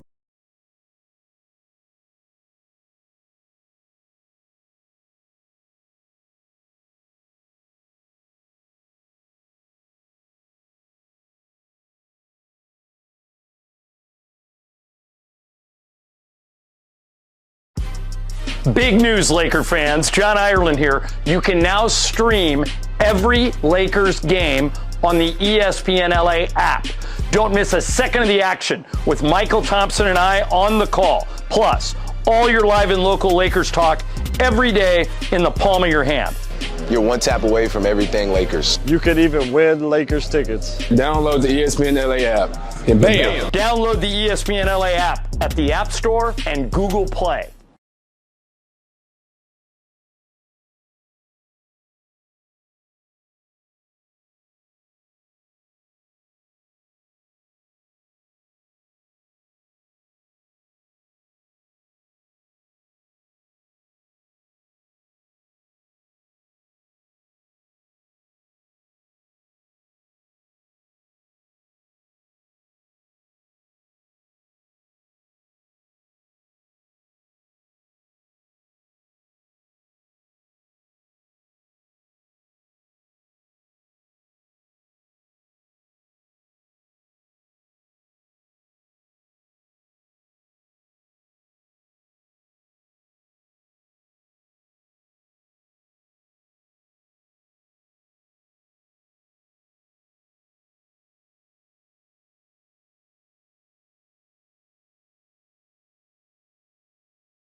All right, this Friday on 710, it's a BB Go Ticket Friday. Listen all day during the 9-hour LA Sports Mega Block for your chance to win BB Go prize packs with a chance to score Lakers-Clippers tickets.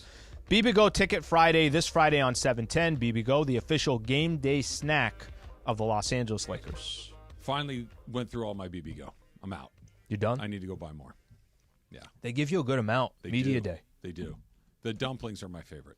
I like the chicken, the orange chicken. That's good, too. It's really Yeah. good, and I Yeah. usually do it Yeah. like an air fryer Yep. or something. It's Air fryer is good. Put on a pan, too. Crisp it up a little bit. But the air fryer is going to do just that as well. Air fryer is indisposable. Those little mini wontons too are great. I don't know if I've had that. Yeah, I had those. They're good. You didn't get it in yours?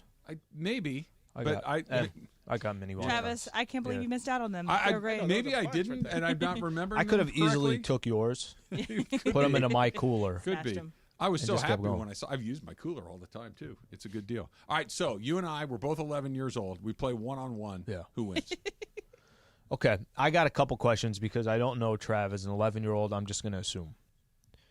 You're bigger than most 11-year-olds, correct? Yes. Are you... Don't take this the wrong way here. Yeah. Are you chubby or are you tall? No, I'm not overweight at all. So, Michael, a good example at 11? Like, Michael is... My Michael. Yep, is Yeah. very good shape and all that. He's just... Yeah. Okay. Yeah. Here's why I got you. Here's the only reason why I got you. Okay. My whole life, I have been shorter. So by 11, all I've dealt with is kids that are taller than me, Sure. faster than me. Okay. So I've had to adapt. I've been adapting to 11-year-olds my whole life. So by the time I got to 11, I'm a vet in the league. Yeah, you know how to play as a smaller player. I know how to play as a smaller player. And it was annoying as hell playing against someone like me. I'm going figure it under out. your arm. Yeah. I'm doing things. It was crappy. I have the 3-point line. I've already have it memorized. It's just a matter of, did I get the shot off or not? Did you block it or no? Because if you didn't block it, there's a very strong chance it's just muscle memory and it's going in. Yeah. The guys that I have difficulty with at that age was the small, scrappy, not that much of a basketball player, but are like all over the place. Yeah. The more athlete kind of guys, I feel like I play them all the time. Notice I'm not arguing with you at all, right? So I've mentioned it before. One of my buddies, when I wasn't 11, but I was like 13 or 14. Prepared all my life for 11 years old. Kevin Kiyomura, who is now a basketball coach. We were teammates in high school, and he was much smaller than I was. He dominated me. I couldn't beat him. He was much quicker. He had a better handle. He would try harder. Like he would beat me 8 out of 10 times. I like the try harder. I like that mention. Trying's bad for my looks. Slee. Can I throw my own hat into this ring? Sure. Yeah. All right. So me at 11 years old was the Draymond Green of my Oh, little you were rough pickup and tumble? group. So I just would foul out every game because I would just be playing too rough, and so you don't want me in there. Susan, we were watching a game the other night, and somebody fouled out, and she's like, "That's the stupidest rule in sports." I'm like, "What are you talking about?" She goes, "You should be. He was just trying to get the ball." I'm like, "Yeah, but he smashed into him to get it." She goes, "Yeah, so." I'm like, "That's not the sport." She goes, "I fouled out in every game." I'm like, "Oh, I'm well aware. I knew you when you were in the 8th grade. I saw it. Like, this isn't rugby. You can't smash into the guy to take the ball." What if it was rugby? That's her argument. That's what I was right? going to say. That's what she's trying to. It should be right. Yeah, but it's not. It's basketball. You can't do that. Theoretically, it's a non-contact sport. Yeah, you would beat me. That's a lot of time at Kennedy Rec Center. Can we play at Kennedy? If it's any other home court advantage. If it's any other gym, you got a shot. I was playing in my driveway. We had the hoop nailed to the roof. We were playing in the driveway.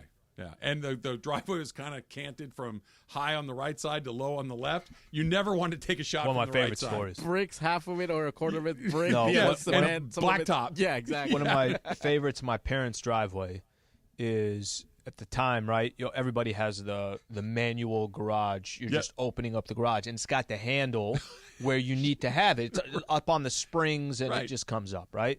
If at my parents' house, like 50% chance it stays up. All right, put like a freaking broom handle or something. Like one of us is going down. Does that? My parents not realize this, but where the hoop was, like you just said, so it's mounted into the wall. Yeah. Of the house, and anytime you hit a shot and it was like just nylon, it goes in, it would hit the handle and the ball would spring down the driveway. Oh, and you said you were at the top of a hill too, Top right? of a hill. So the entire time I had to like only play from top of the key, because if not, I'm running down the hill like an idiot. Neighbors like, what's wrong with this guy? That's terrific. That's terrific. All right, so there's a Parents won't buy a gate. And then the neighbors they see the ball. Yeah, they just watch they it coulda go right gotten by. it. So I remember I don't know why I remember this so, I remember my dad. My dad's pretty handy. And so my dad's on the roof putting this basket on the roof of our garage when we're going to play in the driveway. Mm-hmm. And he's up there, and I remember getting it all together, and he places a level on the rim. Okay? So the hoop is perfectly level, as he should. But the ground's not. So the hoop is square to the earth. But the driveway You're has not this, on an equal playing field. You couldn't make a shot from the right side of the hoop. It's like had a negative angle. It had to you had to throw a screwball to get it in from Like that the carnival side. shots. Like there's something screwing and you with it. couldn't miss from the left side because it's like throwing it through a ring. You didn't have to get it over the front of the rim. It would just go right through. That's home court advantage. It That's was. you taking the player, like playing a player to one side. You could have a guy that's all right hand, go right all day. You can't. It's impossible to make a shot. You pretty 4% funny. shooting. Hey, those carnival shots, when you tried all day, right? And then you see that guy, he hits it on the first shot, you're like, damn, dude, you got that big old stuff. Carnival shots, I'm actually pretty good at. Got to come straight Yeah. down. Yeah. They don't leave much space. No, the ball barely fits through the hoop. The things I'm awful at, which I spent a lot of money as a kid, is the bottles with the ring. Oh, that's trying hard. to throw those. Yeah. And every time it was like you were just so enticed. This is basically gambling for children, okay? You were so enticed with, like you said, you get that basketball or you get this doll, whatever. Picture frame. And all you got to do is make one. God knows how much money I Well, lost it's there. like the milk bottles, right? Where they weren't glad. They were like those gotta metal knock 'em out. milk bottles, Yeah, and knock you 'em get a softball, and you're trying to knock. Well, unless you hit the dead center of the two bottom milk bottles, they weigh 400 pounds each. They're immovable. You got to throw like Pedro Martinez 100 miles an hour and hit in the exact right spot. How have we not gone after more of these carnival games? Because How they have move we- on to the next town. They're the second like, oh, they're on to us. We're going to move on to the next They spot. hire like a new They've called head something of different. No, but they get you going with a on big, LinkedIn Yeah. to find out who They the get hell. you with a big stuffed animal right there. Like, it's the big old teddy 100%. bear, this and this. And then Yep. you win. Oh, there's your prize. It's a little star. Yeah, There you you got to go. hit 3 of them Exactly. to go get that thing up there. You got to go 10 out of 10. Exactly. It's pretty good. Such BS. It's a pretty good gig. It's out in the universe. Okay. How true, how not true, it almost doesn't matter to me, but there's a theory that Austin Reeves is dissatisfied with the amount of minutes he's getting, and he and Darvin Ham aren't seeing the world eye to eye. Whatever. Austin was also asked about this in practice today, and he just talked about, I'm here to play basketball. I'm getting whatever minutes I can. I'm just here to play basketball. Okay, so that's an interesting response because that's, hey, man, I'm good. This is, I'm not the coach. I just do what I'm told. Yeah. Is a telling response. Yeah, if he'd have said something like, let's go ahead and not believe what else is out there. Right. I'm telling you right now, Yeah. ain't no issue. Yeah, I play when they put me in the game. I'm not the coach of the team is a telling answer. I think more than anything, it's a reflection of where they are. They're almost to the halfway point. They've played, they've got 7 games away. Seven from games halfway. away from the halfway point. They're losing as often as they win. They're 17-17. They're 3-8 since the play-in tournament. They don't have a ton of wins against high-quality opponents. And I think it's just a function of this is a team that was supposed to be in the top half of the conference. It's not. This is a team that has their 2 best players playing great basketball and playing virtually Available. every night, and they're still not good. This is when rumbles. This is when dissatisfaction. This is why aren't I getting an opportunity to do my thing relative to that guy getting to do his thing? We're not winning games. I think it's just a reflection of how average the Lakers have been this season. Yeah, it's a good way to put it. I think right now, if the Lakers, I think one of the things you and I have talked about, I thought you could be top 4, top 5 in the Western Conference, and that's incredibly fair. And that's you also saying to yourself, we could win anywhere. So it's not that we just got to be healthy for some type of a playoff run. You know where they are right now, Trev? They're 10th in the West. And Golden State's behind them for, I want to say, a half a game, something like that. Which means, and yes, we're only 34 games in. You're exactly right. Let's say the playoffs started today. You'd have to win 2 play-in games on the road to then just go square off against the number 1 seed in the Western Conference. There's a lot of time left, but it's not like we're 10 games in. 34 games is a certain point. I could see, like you were just saying, this has a lot to do with the losing side of it. If Austin Reeves doesn't feel like he's getting enough minutes, if there's another player out there just questioning, well, why are we doing this? If there's another player saying, well, we keep changing the starting lineup. There's another player saying, the trade deadline's coming up in February. Am I going to be here? Am I not going to be here? All those are conversations and distractions aside from what the conversation that you do want to have is, what do we just got to do to win these games? What if we're doing this? What if we're critiquing that? Making these adjustments feels like it's going away from what would be beneficial. 34 games is more than enough games to determine what kind of team you are.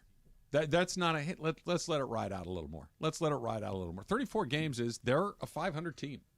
And the scary way to look at this is they're a 500 team with LeBron giving you an A and AD giving you an A. Right? They're both playing frequently and well. You can't ask AD even an A+. Yeah, okay, great. You can't ask either of those two guys, hey, I'm going to need more out of you. They're giving you exactly what you would hope for. It's the other group of guys that need to give you a little bit more. And 34 games, and I know they didn't play in all 34 of them, but there's been enough of them, and the lack of consistency that you were talking about, I think, really is meaningful. And what is it, January 15th, where pretty much everybody that is eligible to be traded is eligible to be traded. Only guy I think can't is Vando, AD, whatever guys that signed after. Yeah, you're going to see a move because this is 500-ish, maybe a little bit better, maybe a little bit worse. But like you said, you're in 10th place. You're a half game out and being below the line. Golden State's a half game behind you, and that path out of that. 2 road games, number 1 seed waiting for you on the other side. I know we got a long way to go, but team needs to get better. The only way I think things quiet down, the only way I think the Lakers, you just got to start winning. And they got something coming up here in January that if they don't make – if January's not a good month, December was an awful month. Awful. I mean, after the in-season tournament, they completely cratered. But if January, why do you think, Al? I'm sorry to cut you up, but it can't be. I mean, this was to me the worst conversation, the worst argument I heard was this. Well, they played such a high from the in-season tournament. What the hell are we talking about? No, really? An in-season tournament? And well, here's the problem, Trav. I think they did play in such a high in the in-season tournament. They were blowing teams out. They clearly cared about the in-season tournament, and then all of a sudden it's like, well, we won the in-season tournament. Let's dial it back a notch, or however you want to describe it. I don't have the answer of why they did it, but the way they showed. So why not dial it back up again and get back on the right side of things? Is that where we are? I knew whatever. I think I have blow out Portland and Memphis. I think that's the answer. Can we turn it back up again? I think the answer is. They probably thought at that point, hey, we could turn this thing on whenever we want. Yeah, but when you're playing Minnesota and OKC and the Knicks and some other playoff teams, you can't just churn. These are NBA teams as well. These teams aren't awful. By the way, even if you're a team that's not going to come out, the Knicks is a perfect example. Knicks aren't going to come out of the East, but they're 4 or 5 games over 500. Try to turn it on against a team that's pretty good, plays hard, this, that. It's not easy to turn it back on. So I think they've dealt with that a little bit so far, which probably also tells just the quality of team that they are. They're going to make a move, right? They're going. They will do. You're not running. Something. You're not running with this and saying, unless here's the only way they don't make a move. January, they have 1 road game up until February 26th, February 27th. January 27th. I'm sorry, January. Yeah, okay. January 27th. That's a hell of a homestand. That's a hell of a homestand. But this is actually a hell of a homestand. They got 1 at Utah, and then 1 Clipper home game. From now until January 26th, they're at Crypto, other than the 1 road trip to Utah. The only way they decide, hey, I think we're good, they have to dominate January. They played the most games so far in the NBA. They played the most back-to-backs. They've played the most road games. So maybe the argument is they reached a stretch through, the first 34 games. They had guys in and out of the lineup. They had a tough schedule, blah, blah, blah. But if you play 500 ball in January, if you play 2 or 3 games over 500 in January, you're still a 500 team. I want to talk about that schedule. Plus, we got a little 49er update for you as well. It's all coming up. It's Trav and Slee, 710 ESPN. Hey, you can check off that New Year's bucket list with tickets from Vivid Seats. Your home for every tackle, every slap shot, and every slam dunk. Vivid Seats celebrates fandom with unbeatable rewards like free tickets, surprise seat upgrades, and annual birthday gifts. And with Vivid Seats, you earn with every purchase. From tip-off to the final buzzer, Vivid Seats has a great selection and great prices on all the 2024 games that matter to you. Just visit VividSeats.com or download the app today. Vivid Seats, the official ticketing partner of ESPN. Steve Mason and John Ireland. Mason and Ireland today at 1 after Trav and Slee. There's no way I would sell any of my dogs. I mean, I'm emotionally attached to my dogs. $200,000 is a lot of money, but... How about for $1 million? No. $10 million. $10 million. I'd give you Sophie. She's 17. I've gotten the best of her. The OGs of LA Sports Radio. Big news, Laker fans. John Ireland here. You can now stream every Lakers game on the ESPN LA app. Don't miss a second of the action with Michael Thompson and I on the call. Plus, all your live and local Lakers talk every day in the palm of your hand. You're one tap away from everything Lakers. You could even win Lakers tickets. Download the ESPN LA app. And bam! Download the ESPN LA app at the App Store and Google Play.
ESPN.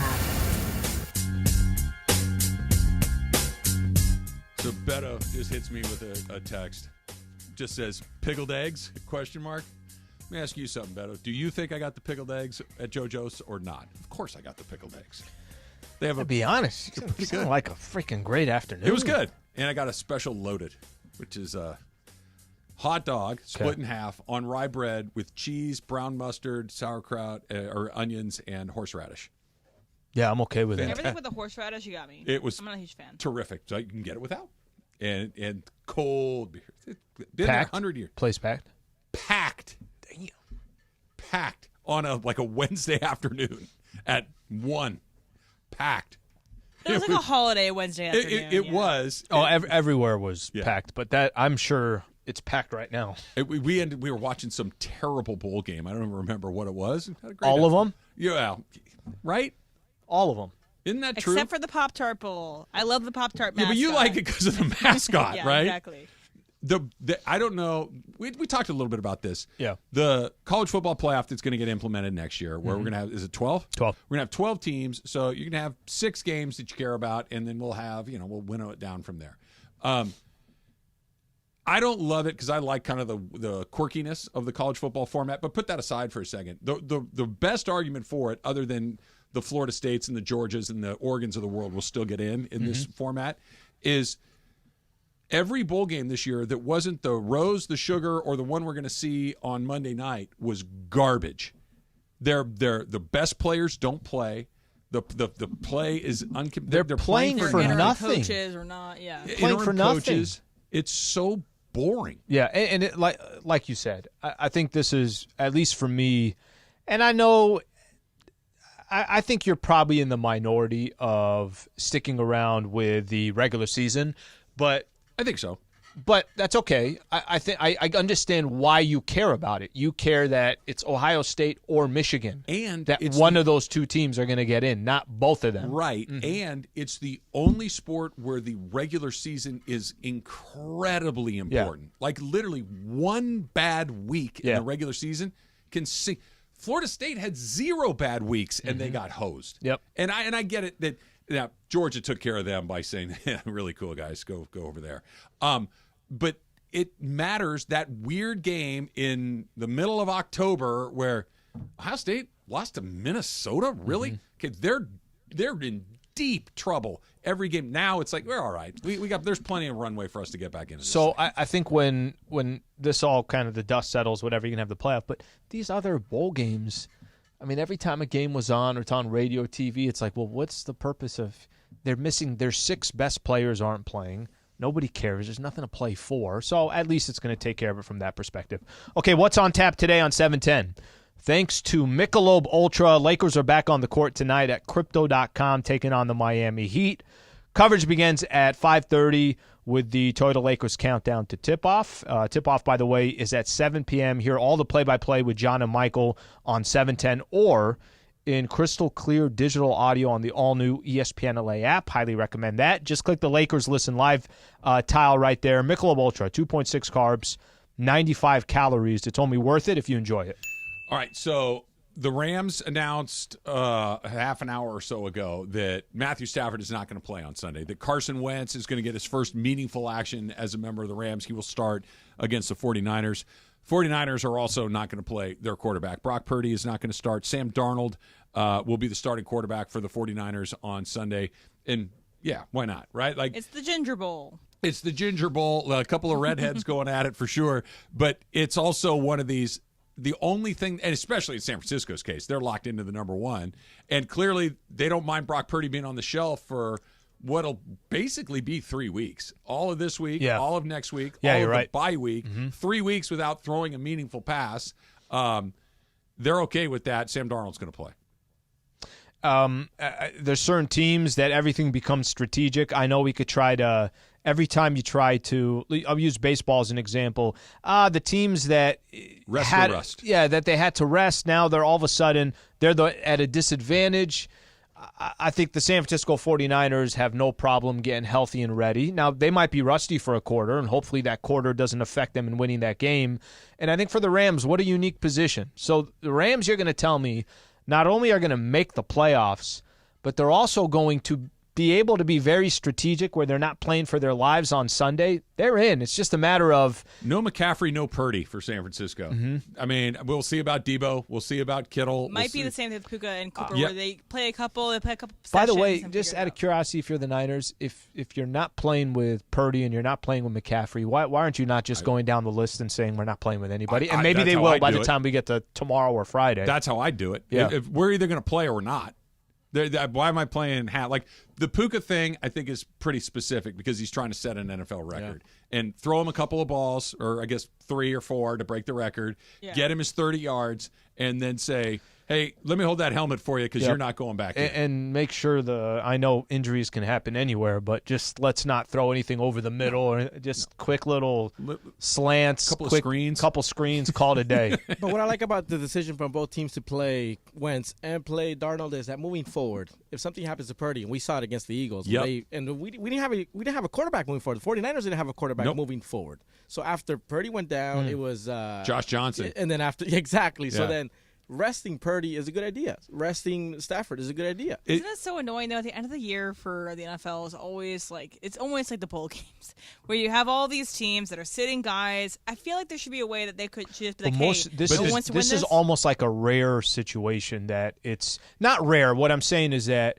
not everybody's locked in. You're still going to have some great games coming up on Sunday. And it's not the last game of the season. Like the Niners will play. They're going to take their foot off the gas. The Rams are going to take their foot off the gas, but it's not the end of the line. And they're going home on Sunday afternoon. More Cheez-It Bowls.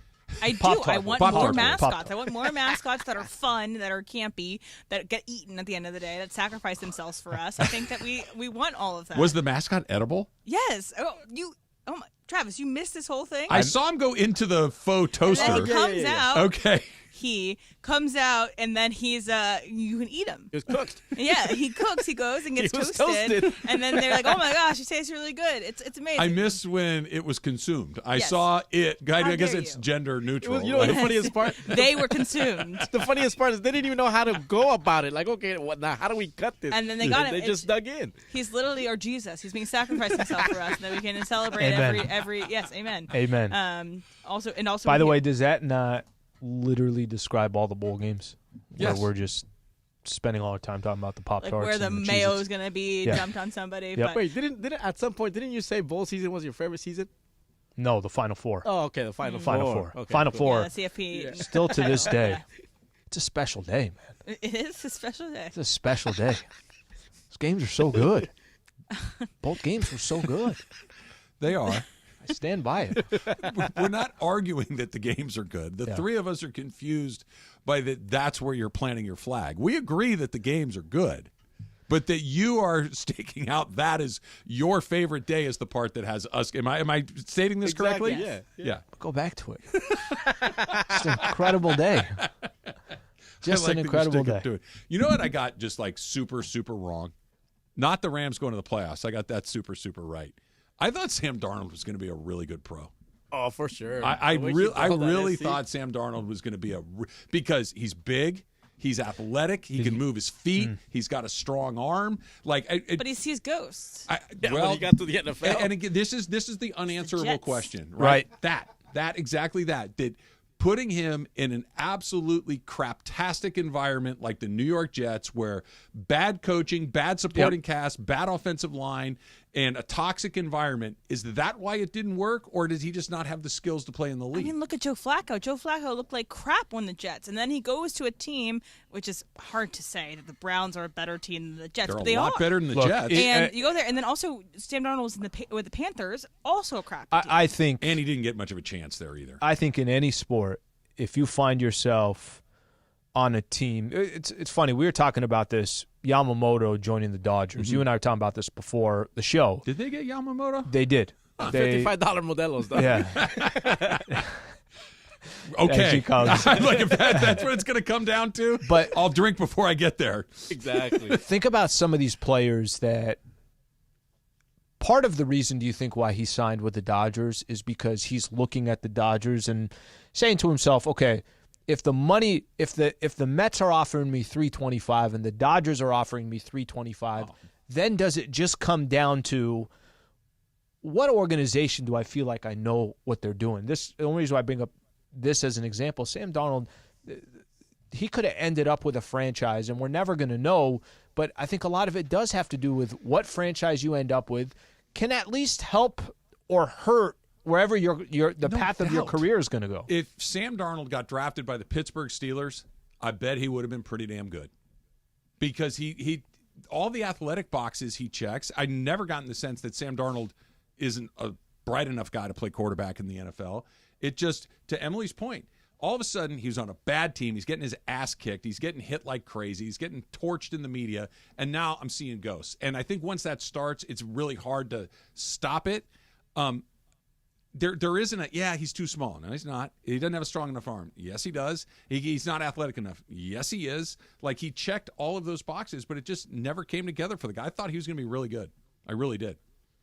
Yeah, I by the way, just final thing on this game this weekend. I know it's not going to have all that much of a it's watching all the other games. That's all that I'm kind of paying attention to of, okay, who are they going to end up playing? What's the best matchup going to be in the AFC?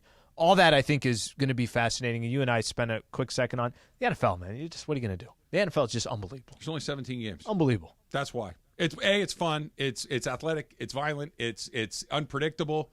And there are not very many games. That's 17 games. And here's the other. I heard this theory. It's not my theory, but I think it's brilliant. You know what it does? It fits perfectly on your TV.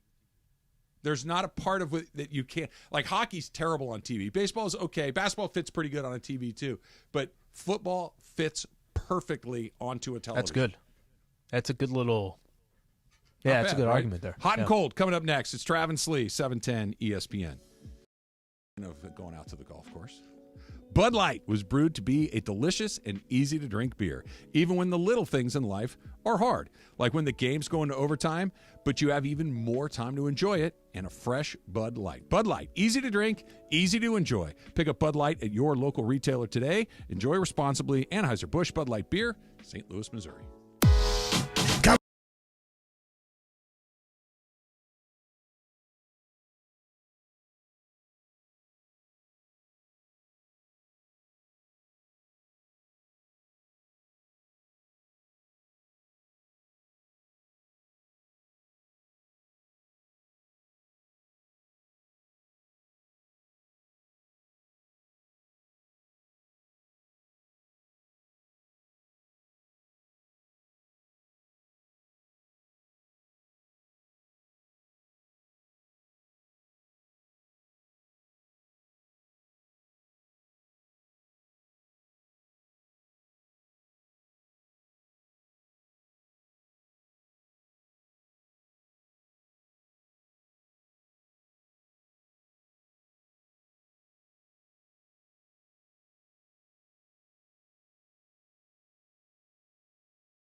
know, we've welcomed the new partner here at 710 ESPN, NextGen. NextGen, the official AC heat and plumbing company of SoCal sports fans. You're as cold as ice. Call 833-3-NEXTGEN, NEXGEN, or visit nextgenairandplumbing.com. Time for our feature we do 3 days a week at 12:30 p.m. Who's hot? Who's cold? Thanks to NextGen. And now time for Who's Hot? How about Puka Nacua, Jack? Take it away, Producer M. I think this speaks for itself. Puka Nacua has been hot all season. He has been on fire for the Rams. But just again, to put it out there for you guys, he is 29 yards away from breaking the all-time receiving record for the NFL. He also is 4 receptions away from breaking the all-time receptions record in the NFL. But if we're just taking from people who have played 16 games, this is Puka's combined yards with both receiving and rushing. He has 1,534 yards receiving and rushing combined. That is more combined than Jamar Chase, than Anquan Bolden, than Justin Jefferson, than Odell Beckham Jr., and more than Randy Moss. Wow. And all those people at some point in time were playing 16 games. They got this dude in the 5th Forget round. first round, 5th round. Talking Hall of Famers left and right on that list. Right. Yep. This is why this season is so remarkable, and it's also the reason they don't have a kicker. If I would have told you, hey, you know that receiver they got in the 5th round? He's going to be an all-pro. He's not going to start. He's not going to be, hey, you know, that guy's pretty good. He's going to be an all-pro. He's going to be an all-pro. He's been that good this season. And he came out the gate. Hasn't missed a beat. And you kind of just thought to yourself, okay, well, teams are going to adjust him. Cooper Kupp's not there. Over time, this guy's going to slow down. That's incredible. Think about it this way, too. The Rams, in one draft, we've talked about this before, they found 5 starters, okay? They found Avila, they found Puka, they found Byron Young, Kobe Turner, and Ethan Evans. They found 5 starters in one draft. Throw Kyron Williams in there, too, because he didn't really play last year. So you can make a case that they found 6 in 1 year. Okay, cool. They also, this won't happen, but it could, and you could make a case that it should, have the offensive and defensive player of the year, rookie offensive and defensive player. Puka Nacua won't win the offensive rookie of the year because C.J. Stroud's going to get it, and that's not a bad choice, but Puka is just as good. And then you've got Kobe Turner, who is having a year as good as anybody else. Yeah, let me give you the stats. Yeah. So I was going to do this for my defensive player of the year here too, but Kobe Turner versus Jalen Carter. Jalen Carter is the odds-on favorite to be the defensive player rookie of the year. So Kobe Turner, 9 sacks. Jalen Carter, 6 sacks. Kobe Turner, 45 pressures. Jalen Carter, 44 pressures. Kobe Turner, 12.9% win rate. Jalen Carter, 16.9% win rate, and then 5 QB hits for Kobe Turner. 4 QB hits for Jalen Carter. They're virtually identical, if not in the favor of Kobe Turner. Yep. They both of those guys in one draft, and this is why they're 9-7, might be 10-7. Incredible year. Incredible year. You had to have 100 things go right to have this year, and so far, like 97 of them have gone. Hypothetically, they play the Lions. Yeah. What do you think the line would be in that game? The Lions would be favored. You think it's that high? 4. I think lower. I would guess 3. I would think it's maybe 3.5. Yeah. I would say 3 or 3.5.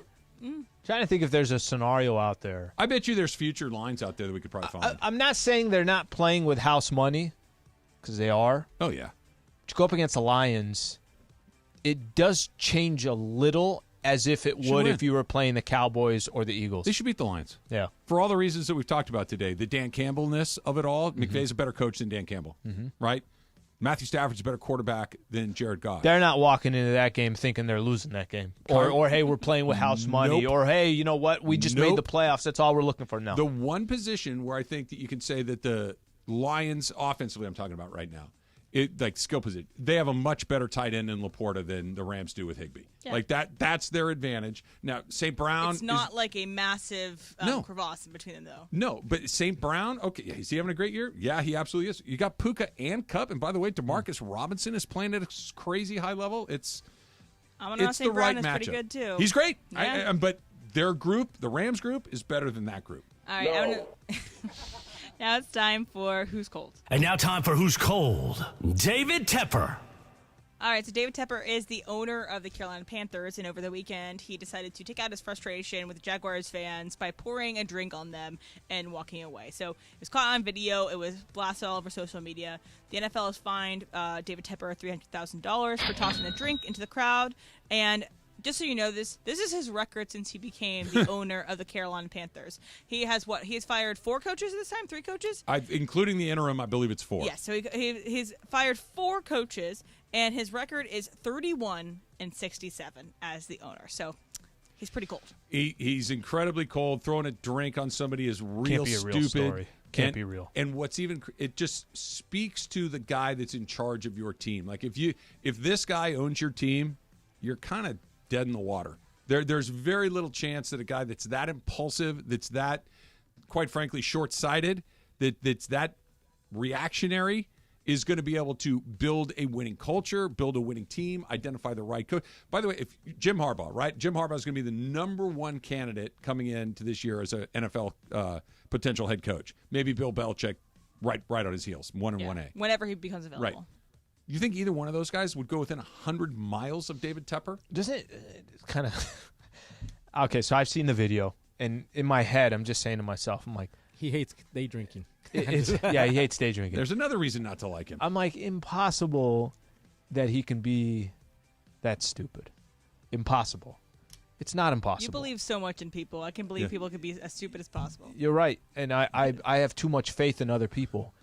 You can't even make up a story from your luxury box, your owner's suite. You're throwing your beer, spilling your beer on a fan. You can't make it up.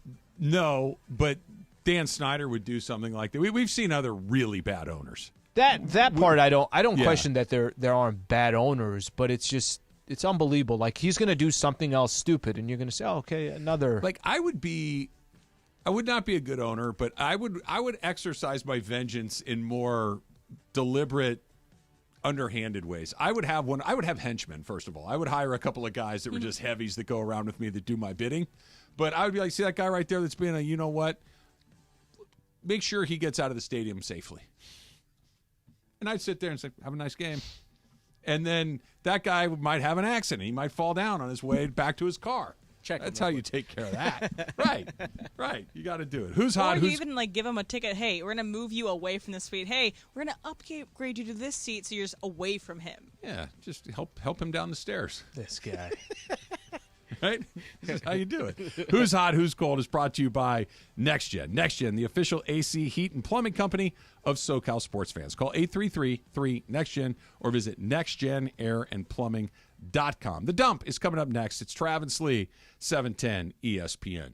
Slee, I know you have it on your phone, and if you're listening to us right now, you should have it on your phone. I'm talking about that Prize Picks app. Go online at prizepicks.com/710. Put the app on your phone. Put the promo code 710, and you're going to get a first deposit match of up to $100. And you can start joining the largest daily fantasy sports platform in North America. Here's why: it's fun, it's easy, and you can win up to 25 times your money. With the Prize Picks sports app, you could be making your picks right up to the fourth quarter. Join the 7 million Prize Picks fans today. I do this every time. So before Lakers game, more than or less than. Anthony Davis, 28.5 points against Miami. I'm actually going to go less than in this. Miami's got a good defense. Bam Adebayo, more than or less than 22.5 points. I'll go more than. And the only reason why I'm going to go more than is we know that Jimmy Butler is at the game, so more pressure on Bam Adebayo. Go to prizepicks.com/710. Use that code 710 for a first deposit match of up to $100. Must be present in certain states. Visit prizepicks.com for restrictions. Coming up today at 1 p.m. on Mason and Ireland. In Ireland, I am establishing a new sense of style for... Big news, Laker fans. John Ireland here. You can now stream every Lakers game on the ESPN LA app. Don't miss a second of the action with Michael Thompson and I on the call. Plus, all your live and local Lakers talk every day in the palm of your hand. You're one tap away from everything Lakers. You could even win Lakers tickets. Download the ESPN LA app. And bam! Download the ESPN LA app at the App Store and Google Play.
Slee, since you weren't here yesterday, I feel like it's my responsibility to fill you in on a development that took place over the break. Okay. Does it make me look good or bad?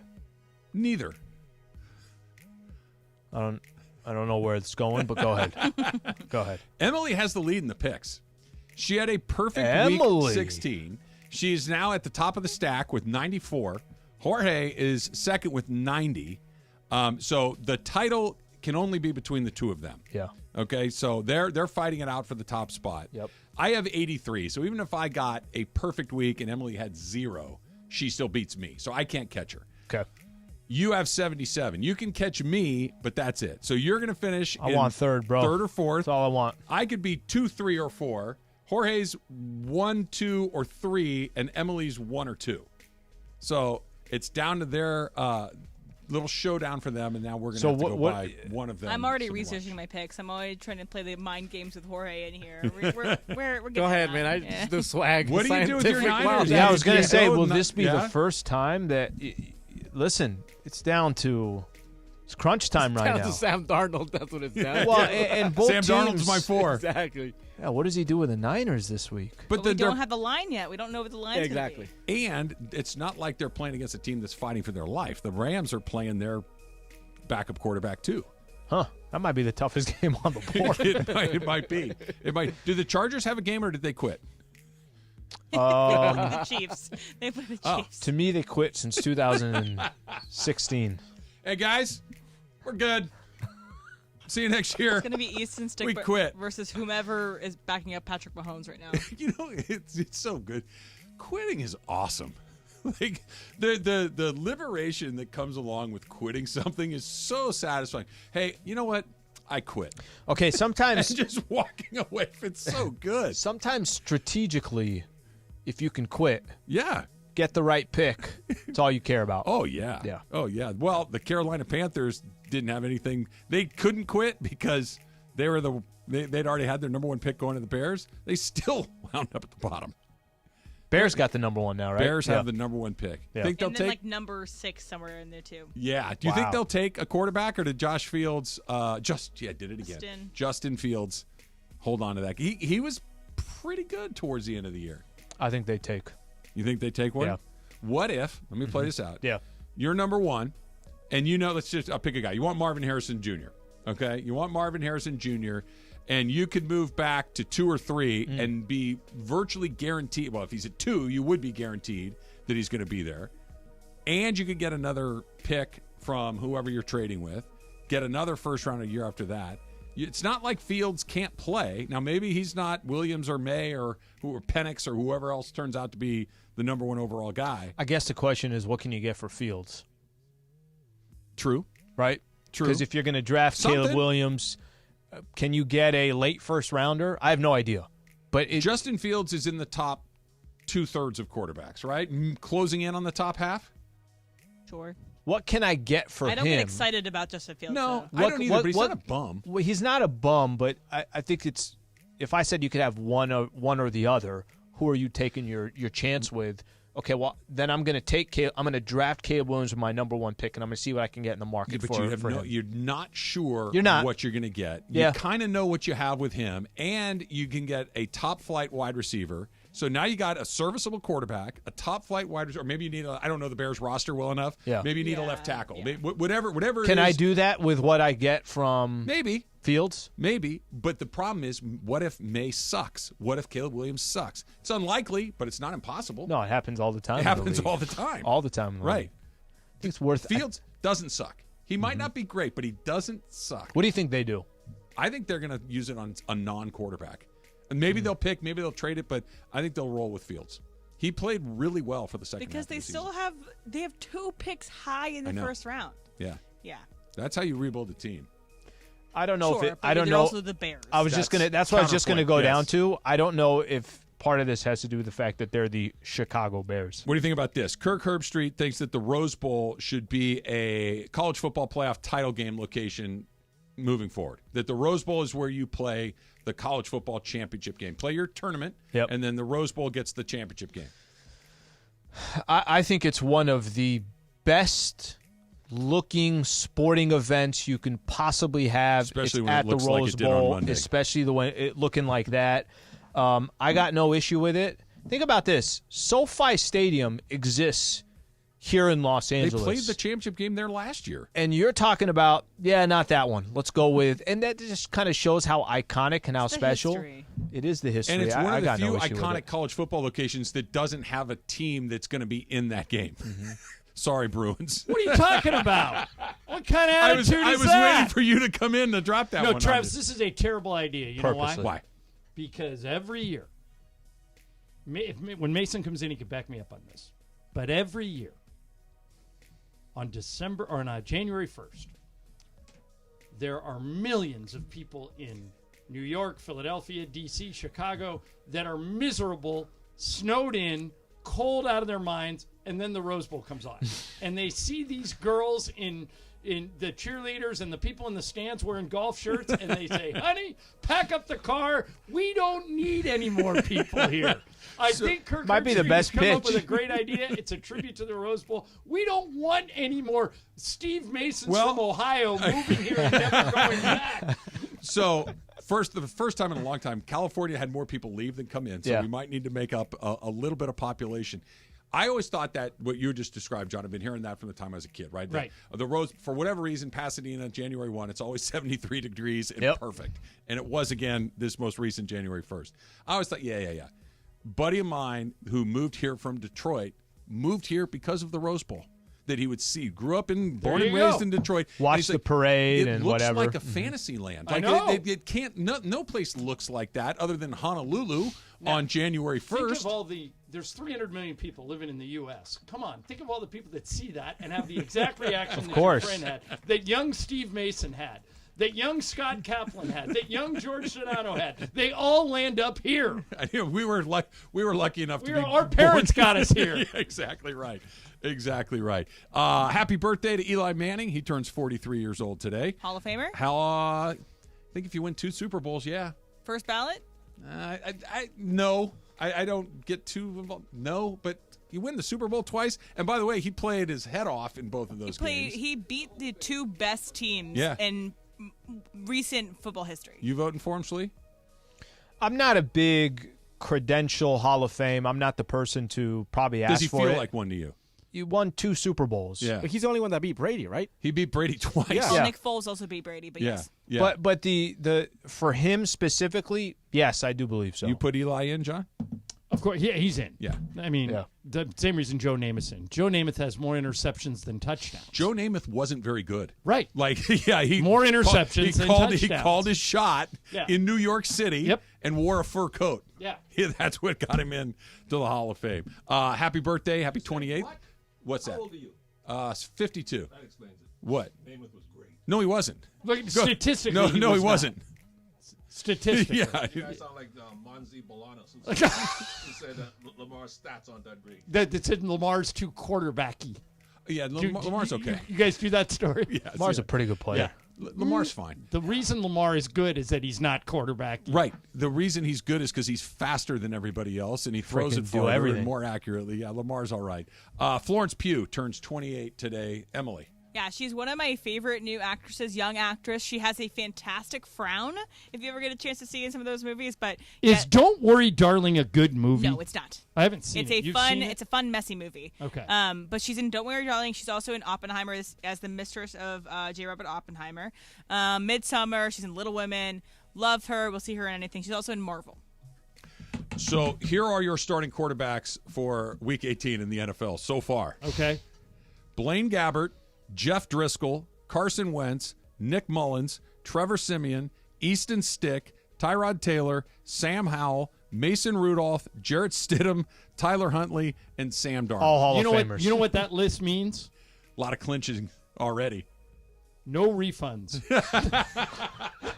If you have tickets You to bought- one of those games, no refunds. And then you can't sell it because the value's gone. That's a lot. How, Emily, I don't know. Let's see. 2, 4, 6. That's about 14 names on that list. Yeah. That's half the league is But going to there's be playing so a backup. many backup quarterbacks playing right now, too, because of injury and everything. Yeah, it's a lot of combination of a lot of things already locked up and injuries. Jorge, you know what we should do?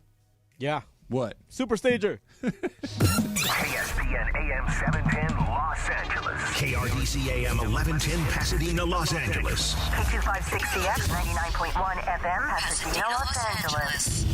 It's the greatest segment in LA sports radio history. Oh my God. When the shows come together for magic on the radio. It will only grow stronger. Super Crosstalk. Are we ready for Mason and Ireland to join Travis and Slee? Super Crosstalk begins. Super Crosstalk presented by In-N-Out Burger. In-N-Out.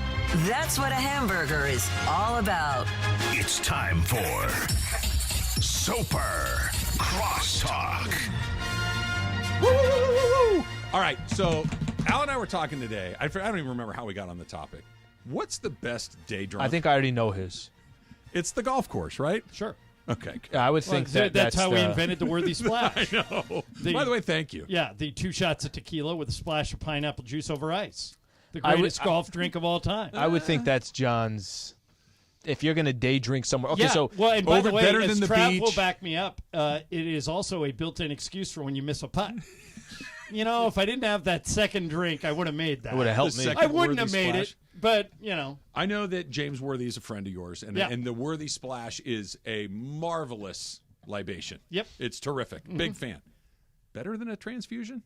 What's a transfusion? Oh, have you not had the pleasure? No. Okay, so I got introduced to them on my trip to Bandon. I think Bandon kind of initiated this thing, but now they're almost everywhere. Yeah. It's vodka with a little bit of ginger ale and a little splash of grape juice. Well, so it's like purple drink? A little bit, and it's awesome. All right, I'll sample it. Okay. You know, just for research, of course. Both sound. They're great. That one, I think I'd lean more towards this one, but both sound good. The grape juice sounds off-putting. It's mostly just to turn it purple. It's like maybe an eyedropper full of grape soda, but it's pretty, or grape juice, I should say. It's pretty good. Yeah, we were talking about different places, and I'm sure you've done this. You go to Del Mar for the track. That's a good day right day there. drinking. Yeah. Are you big on a day game in baseball? Do you like that as a look? I do too. Sure. I like that too. I got to work a little bit to get up and down to that spot. Except it depends. I always like seats in the shade. Oh, yeah. Day game, seats Middle in the of sun for July. a day game in baseball, it can be a long day. The worst baseball game drinking experience I ever had. 4th of July, Yankee Stadium. Sitting in the sun. And it was 100 Humid degrees. as And I was, like John is saying, fully exposed in the sun. And unlike in California, Yankee Stadium, the guy goes up and down the aisle. You don't have to get out of your seat, right? You just, beer here. And they come and they pour you a beer and they keep going. Well, I did not know what the day was going to look like.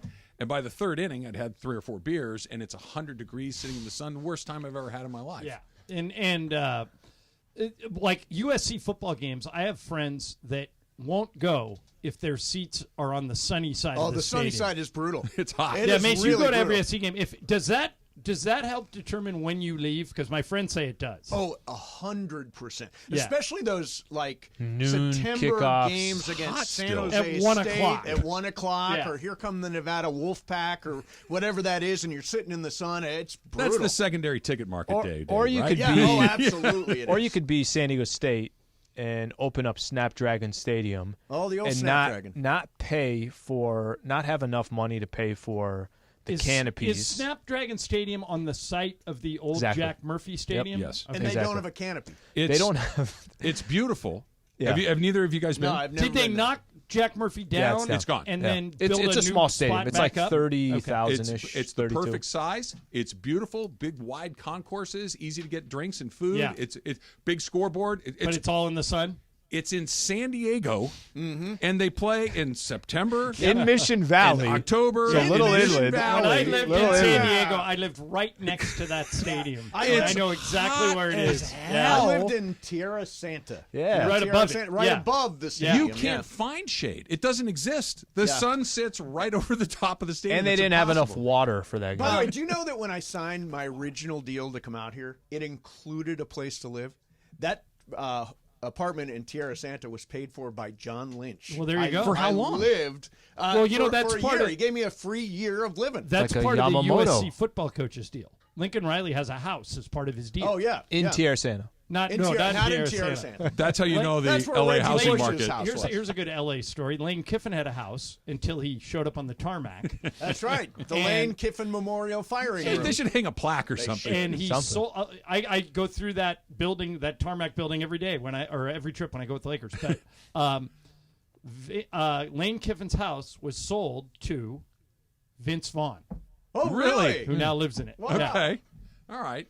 I like a tarmac firing. I think there should be like a ceremonial. I think, by the way, do you think Lucas Haversick got a tarmac firing? In the air firing, I think that is the way to do it. Like just when taking we off? Land, you're no longer a member of this team, Well, Lucas you know what's Haversick. worse? What? When we land, come talk to me. Exactly. I need to see you after we land. Then you got to Exactly. fly the 6 hours. I don't knowing know. it's Yours with the parking card not working is that was bad. You guys have heard me tell that story. No. When I got sacked from Rome. No, I don't know the story. Oh, with your key card. Yeah. They just changed. Oh, right. I heard this. Yeah. So they take me out, right, and Yep. then I get my little sad little box of things together, and I head down and I put it in my car and I'm driving out, and just like we have here, you have a little card and beep, nothing. Beep, that's nothing. $15. Please. I go around. I have to back out, go to where the woman in the toll booth is there, and she's like, "Yeah, this card's turned off." I'm like, I understand. That's fast. I got aware. fired 20 minutes ago.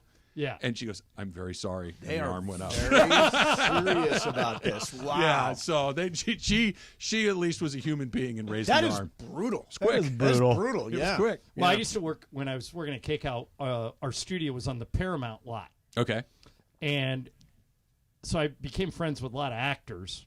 And one of them told me that the way he found out he wasn't on the show anymore was he showed up to go through, just like you did, through the thing.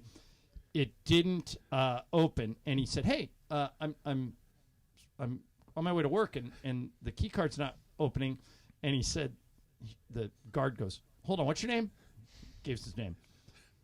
He said, "Sir, I've been told to tell you," and looks down at a clipboard and reads it verbatim. Goes, "The show has been retooled. Oh, wow. Call your supervisor." Oh my God! And that's how he found out he was off. What was the I famous? got fired face to face. They took care of it like the famous Hard Knocks where he can't open the Yeah, it happens. key card not working. It happens. You're wrestling your headphones over there. I always It's thought, terrible. It's like the Did you cord is lose? all completely Trav, I always screwed thought up. being fired in person was overrated. For example, if today Cut him, Good Mace. Karma decided, hey, Ireland's out. Oh boy. I come to work tomorrow and they say, hey, we want to see you, and they fire me in person. I would just assume have them call me and say, hey, I don't think there is no good way to get fired. but it should. But it can't be believe, the security guard reading it off a clipboard. Right. That I can't think be it the should- answer. I think it should be face to face. I do too. When I was in management and I had to let people go, Out of respect. I did it face to face. It's the respectful thing to do. It's not being a chicken bleep, Right. And sending a text or making a phone. You're actually face to face with that person, so you can have a I conversation. remember John Robinson, the football coach, when Mike Garrett fired him. Answering machine. Yeah, but Well, I thought it was a fax. Mike tried Really? several times, and John knew what was going on. Yeah. He's read the tea leaves. So Mike tried several times to call him, wouldn't answer the phone. Drove over to his house, wouldn't open the door. And then so he fired him, and Mike took a bath for this, for firing him without doing it face. But John sensed it and refused. Like, you talk about playing it right. It's like George Costanza right. before the big ball. He goes on vacation. You can't break up with me if you can't get a hold of me. That's how you do it. So, Slee, how was your Happy New Year's? What'd you do? You go to Joshua Tree? You go to where'd you hit Singapore. up? Yosemite? Yeah. Yeah, it was either You're it running was out of parks. it was going to be either Thailand or it was going to be some Did kind you of really park. think No. about El going to Cajon. Thailand, by the way, is fantastic. I've never been. It's I've never been. fantastic. I've yeah. heard it's great. Oh, New it's Year's great. Eve was kind of tame. I told them I watched a movie that was not good at all. I'm already forgetting the name of it. Julia This is Roberts where is the in world it. ends or something Oh, like I that. hate that movie. That's not Is it good. that I bad? started watching it, and I go, I this stopped isn't too. good. Terrible. And you know Awful. who did it? The Obamas. No, Adam No. McKay, right? No, Sam Esmail. Oh, the guy from iRobot. or- Mr. Robot. Mr. Yeah, Robot, that guy. He totally screwed. I didn't realize it. I was like, It was so I was bad. Why watching is it I'm so like- bad? Everybody's had the same I'm reaction. like, oh, I read this. I actually read the book, so I Okay. know how it ends. And I can't imagine why it would be a good movie. I could see. Was the book okay? The book was interesting. I could see the book, but again, the idea is okay. I'm sort of interested. It's just, but kind of nothing happens. Nothing happens. Yeah. Actually, I don't know because I never got to the end. There are a lot of movies that don't live up to the book. The best example of this is, Mace, did you read The Art of Racing in the Rain? Oh, my God. It's such a great... It's one of my 3 favorite books of all time. Okay, so it's a great book. The movie didn't really work. My What's neighbor, the book? My neighbor was in it. The Art of Racing in the Rain. What's it about? It is about a dog. It's a book about a dog, but the book is great. And his owner is a Formula One driver. Okay, just so you guys know, he doesn't like dogs. Oh, so yeah, this then is this not is your book. not. Of course. He's out. But it's unbelievable. But you're right. And my neighbor was in it, all that kind of stuff. It still wasn't very good. There was a religious book that I read once called The Shack that's really, really good. Did they make that into a movie? Yes. Was it bad? Didn't work. Yeah. Yeah, the movie the You movie missed. didn't live up to the book. Well, I read a lot of John Grisham books, pretty much all of them. About half of them, the movies work. Like Time to Kill, totally worked. Really Fantastic. Pelican Brief, totally worked. Yep. The Firm with Cruise kind of worked. A lot of the other ones didn't. Rainmaker didn't work. No. But everybody says the book's always better. That's kind of. I've got an exception. What do you got? Okay. So I'm a big Thomas Harris fan. Okay. Who wrote the Hannibal Silence of the Lecter. Lambs Yeah. and all them, right? So the movie Silence of the Lambs, when I read that book, it ends on a chilling note, right? Because Hannibal Lecter's out there. What the movie did was it added that one extra scene where Hannibal Lecter is on the island with the former warden of the prison. Yeah. And he says, "I'm having an old friend for dinner." That was only in the movie. That was not in the book. Right. And it is a perfect ending. The other exception is, do you guys ever read Tom Clancy books? Yeah. Yes, The sure. movies, the books are great. The movies are always better. I agree. The movies, they nail the movies all the time. Whenever they do Well, one of the those books movies. get, because I've read most of those books too, Yeah. John. They're so technical. Like Right. you get really into the hardware and the ordnance of all the military stuff. It's like just fight each other and blow Right. something Well, up. the one with Harrison Ford where he, Patriot Games? yeah, Games, is yeah. great. Yeah. That movie's great. The one where with Sean Connery on the submarine is Hunt for great. Red October. Yeah. Yeah. Yeah, those are all great movies.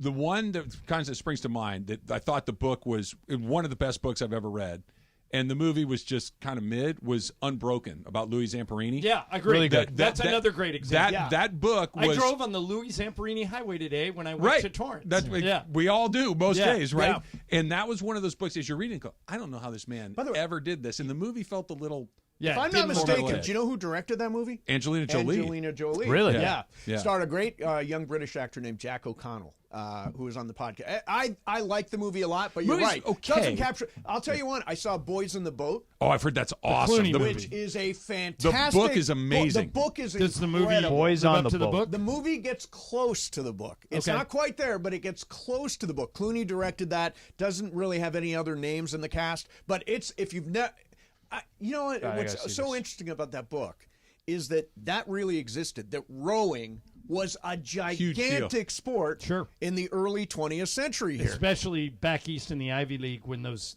Right. those schools go there. Hey, before you guys get out of here, Trav, we might have Sean McVay today. We never know. It we kinda drifts around. 2 to 2:30. Okay, so I was going to ask Sean about this, but I want to make sure I'm not asking a stupid question. Is it about save soup? it for About the Sean. soup? Is it about soup? Is it No, the no. Manhattan, the clam chowder? Into the game, okay? Okay. Giants are driving. Okay. Rams are up by 1, okay? Yes. Giants are driving for what turned out to be the game-winning field goal, but they missed it. Mm-hmm. Why did the Rams call timeout when the Giants didn't have any timeouts? And the clock would have kept rolling. Correct. Do you know? I don't know. Yeah, I could speculate, but No, I don't. speculate I don't. away.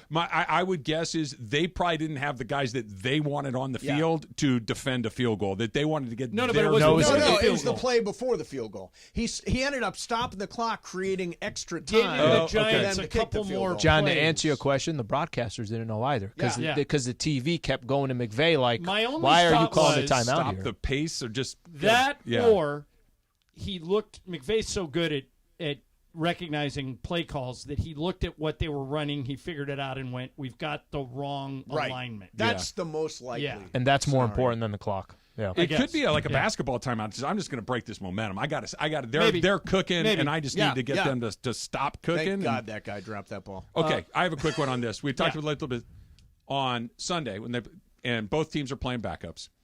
Stafford's not playing this Sunday. Yes, Yeah, Purdy's Carson not Wentz playing. versus Sam Darnold. Right. Let's say Brett Maher goes out there. Oh God. Rams score I'm a already touchdown. nervous. Misses his PAT. Oh Okay. God.